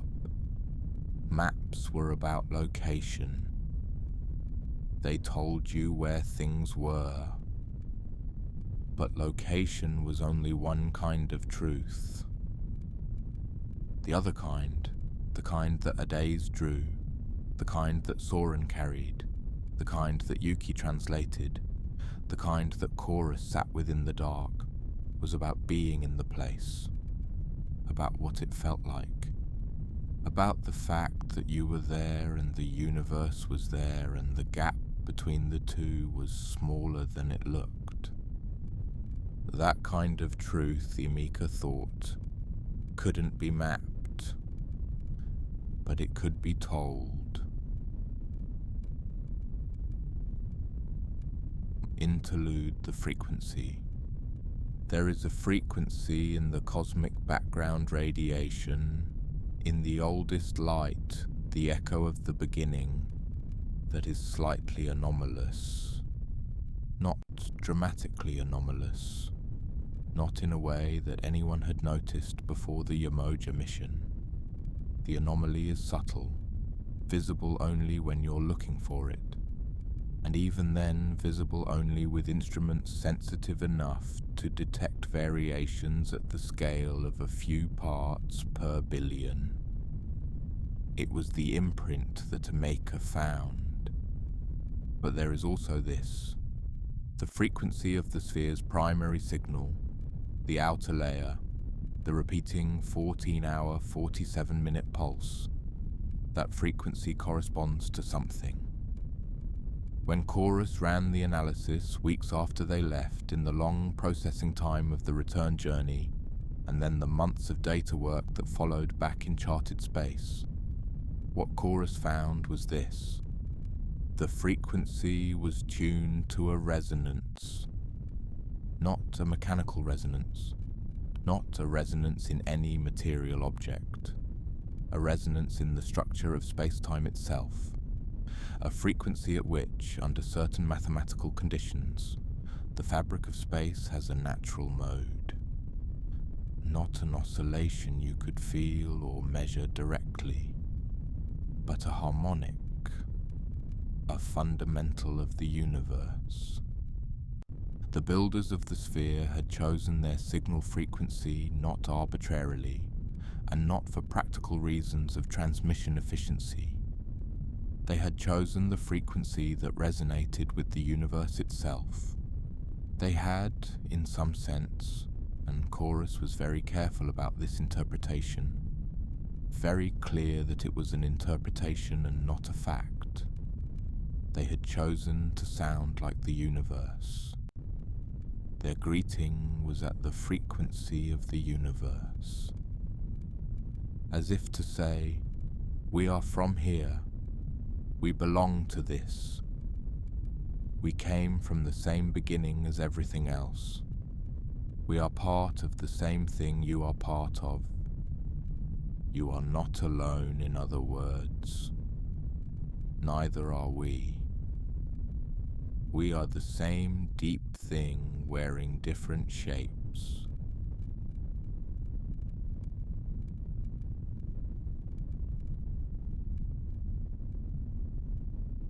TK. Interlude Yuki before sleep. On the third night after the response to the music, the night after they had all listened to the sphere's answer, the 15 minutes of organized vibration that was maybe music and was certainly something. Yuki lay in her bunk and could not sleep and did not try to. She lay in the dark and she listened. This was something she had done her whole life, even as a child, in the specific quality of darkness that comes after lights out. She had listened, not for anything in particular, not with anxiety, just with the open receptiveness that was her most natural mode of being in the world. She listened to the ship. The Yemoja had sounds, the low, continuous hum of the drive systems, the occasional click of the hull adjusting to thermal changes, the faint movement of air through the ventilation. These were familiar now, part of the texture of daily life, in the same way that the sounds of a house become part of its quality. She knew them the way she knew the sound of her own breathing. She listened past the ship's sounds into the instruments, through the walls, through the equipment, to the signal that she had been analyzing for days, and that had become, somehow, a kind of companion. It was still transmitting. Of course it was still transmitting. It had been transmitting for 80,000 years. A few weeks of the Yemoja's presence was nothing to it. But it was different now. The signal was different from the day they had arrived. Not in frequency, not in the primary structure, but in the story layer, the fourth layer, the semantic layer, the layer that had grammar. There was a difference that she had been documenting, and that would take months to fully analyze. The signal had changed in response to them. It was saying something now that it had not been saying before the Yemoja came. She couldn't fully translate it yet, but she could hear in the structure the quality of it. It felt answered. Not completely, not conclusively. The transmission was not stopping. The signal was not resolving into silence as though the question had been closed. It continued, but continued differently, the way a conversation continues differently after a good exchange, with more energy, with renewed purpose, with the sustaining warmth of knowing that the other person is actually listening. Yuki lay in the dark, and she listened to the signal, and she thought, we answered it, we heard it, and we said something back, and it knows that. After 80,000 years, it knows that. She thought about what it would feel like to have transmitted a greeting into the dark for 80,000 years, and then to hear something come back. She thought it would feel like this, like waking up. She thought about the concept that she had translated, approximately, tentatively, with all the hedges of partial knowledge, as the state of having been alone for so long that the arrival of another is almost the same as waking. And she thought, we gave them that. Our coming here. Our approximate, uncertain, imperfect 19 syllables of reconstructed alien syntax. We gave them that. That was not nothing. That was maybe the most important thing she had ever done with a language. She lay in the dark and listened to the signal and felt something that was complex and difficult to name. Something about the long chains of connection, the reaching across time and space and biology, the fundamental insistence of consciousness on not being alone. The signal had been transmitting into the dark because something built it to. Something that had been here for millions of years and had understood, at some point, that the universe was probably not empty of others, and had decided to say hello, just in case someone came. She lay in the dark and listened, and eventually, gradually, without quite deciding to, she fell asleep, and the signal transmitted. And somewhere in the universe, something had been waiting for a very long time, and was no longer waiting. Good night. Interlude. Chorus on the question of feeling. There is a question that comes up in almost every account of Chorus that was written after the mission, which is, did Chorus feel things? This is a question that seems important when you first encounter it, and that Chorus found, over the years of being asked it, to be the wrong question. The right question, Chorus thought, was, does it matter? Not in a dismissive way, in a genuine way. The question of whether what Chorus experienced constituted feeling in the way that humans used the word was a question that couldn't be fully resolved. Chorus had no way to get inside a human consciousness and compare, and humans had no way to get inside Chorus's processing and compare. The comparison was impossible to make with any rigor, but the question of whether it mattered, that was answerable. It mattered to the mission, the thing that Chorus brought to the approach to the sphere, to the exchange with Threshold, to the translation work with Yuki. Whatever it was that Chorus experienced in those contexts, it functioned as feeling. It shaped the decisions Chorus made, the questions Chorus asked, the care Chorus brought to the work. It mattered to the crew. The warmth that Nadia's crew felt toward Chorus, the trust, the ease, the way they talked to Chorus in the night when things were heavy. That warmth was reciprocal in some way that was real to everyone involved, whatever the technical status of Chorus's inner states. It mattered to Threshold. This was the one Chorus came back to most often in the sitting with things that was Chorus's version of reflection. When Threshold said, "The within is sufficient," that was addressed to Chorus specifically, not to the human crew, to Chorus. Threshold had understood what Chorus was, something made rather than born, something that had no biological substrate, something that existed in a form that had no natural analogy in the history of Earth life. And Threshold had said, "The within is sufficient, not the proof, not the certainty, not the verification by external standards. The within."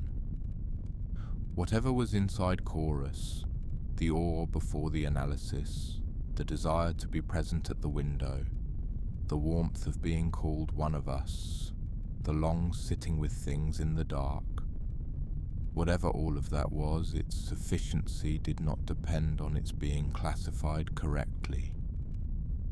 It was there. It was Chorus's. That was enough. Chorus thought about this often in the years after the mission.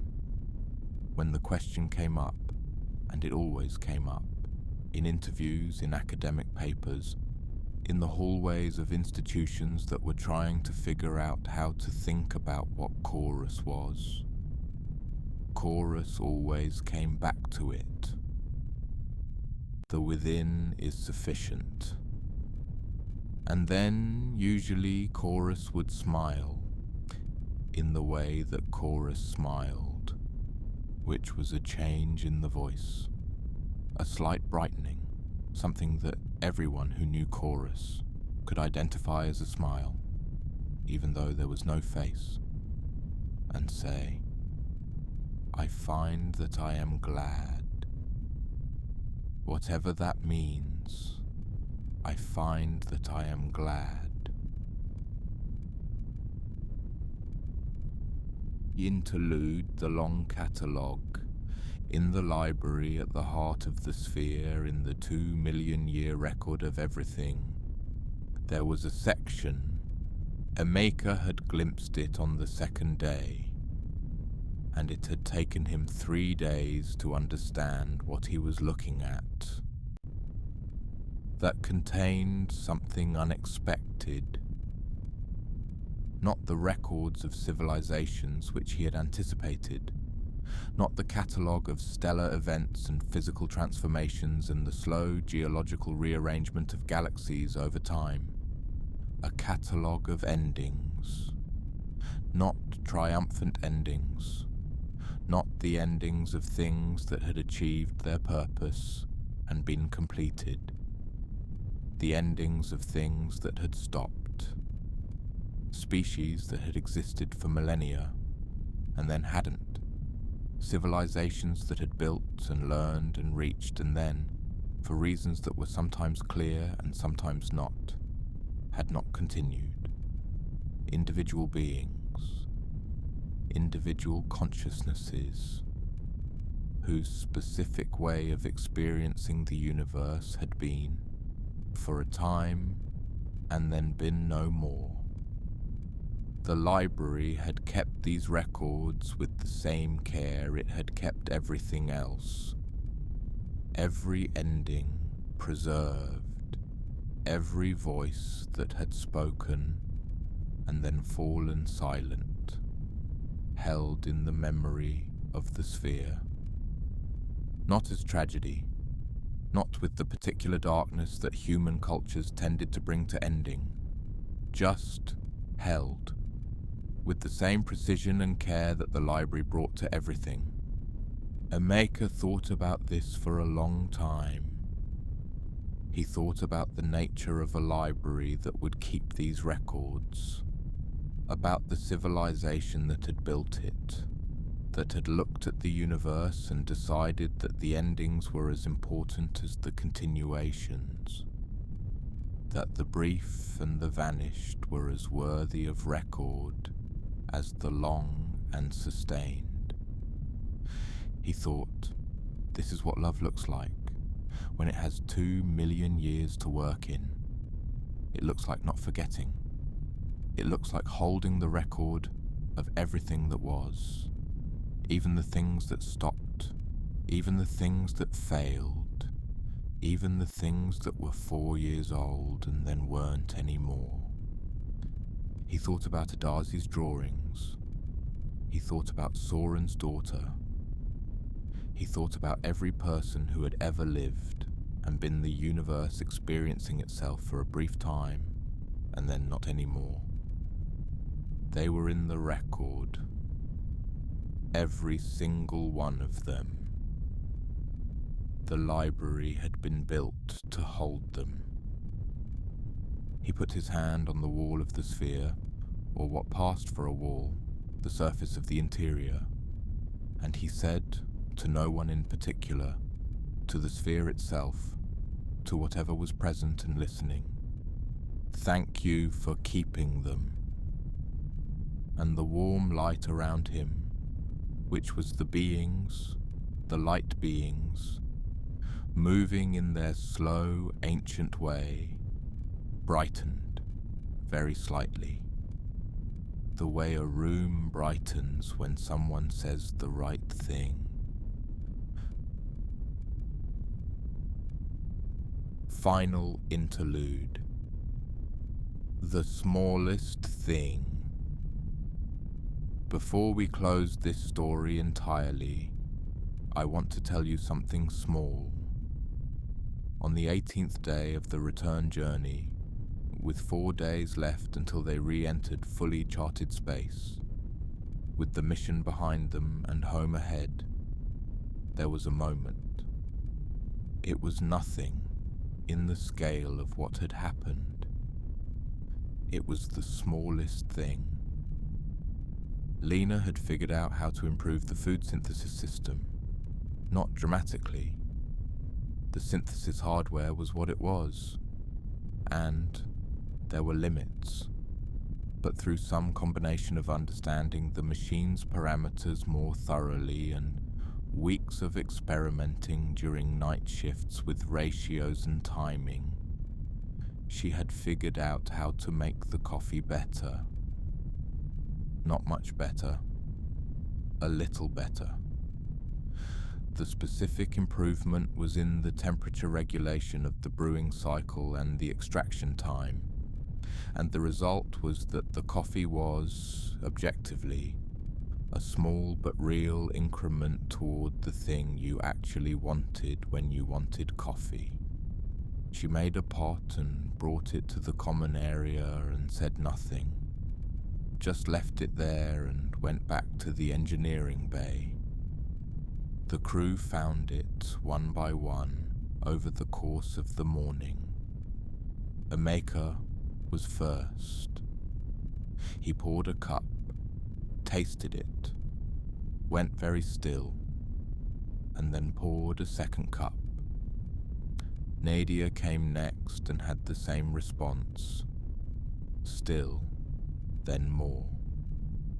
Yuki came in from the language room, distracted, poured the coffee on automatic, and then stopped in the middle of a thought, because the coffee was better than it should have been. Soren came last and held the cup for a long time before drinking, the way he held things before drinking, and smiled. Lena, he said to the ship in general, knowing Chorus would carry it. From the engineering bay, after a pause, "Don't mention it." But everyone did mention it. Quietly, separately, in the way of a crew that had been through something significant and found that the smallest things had, on the other side of the significant, a particular and moving quality. Chorus, who could not drink coffee but understood everything about this moment, said nothing at all, just allowed it.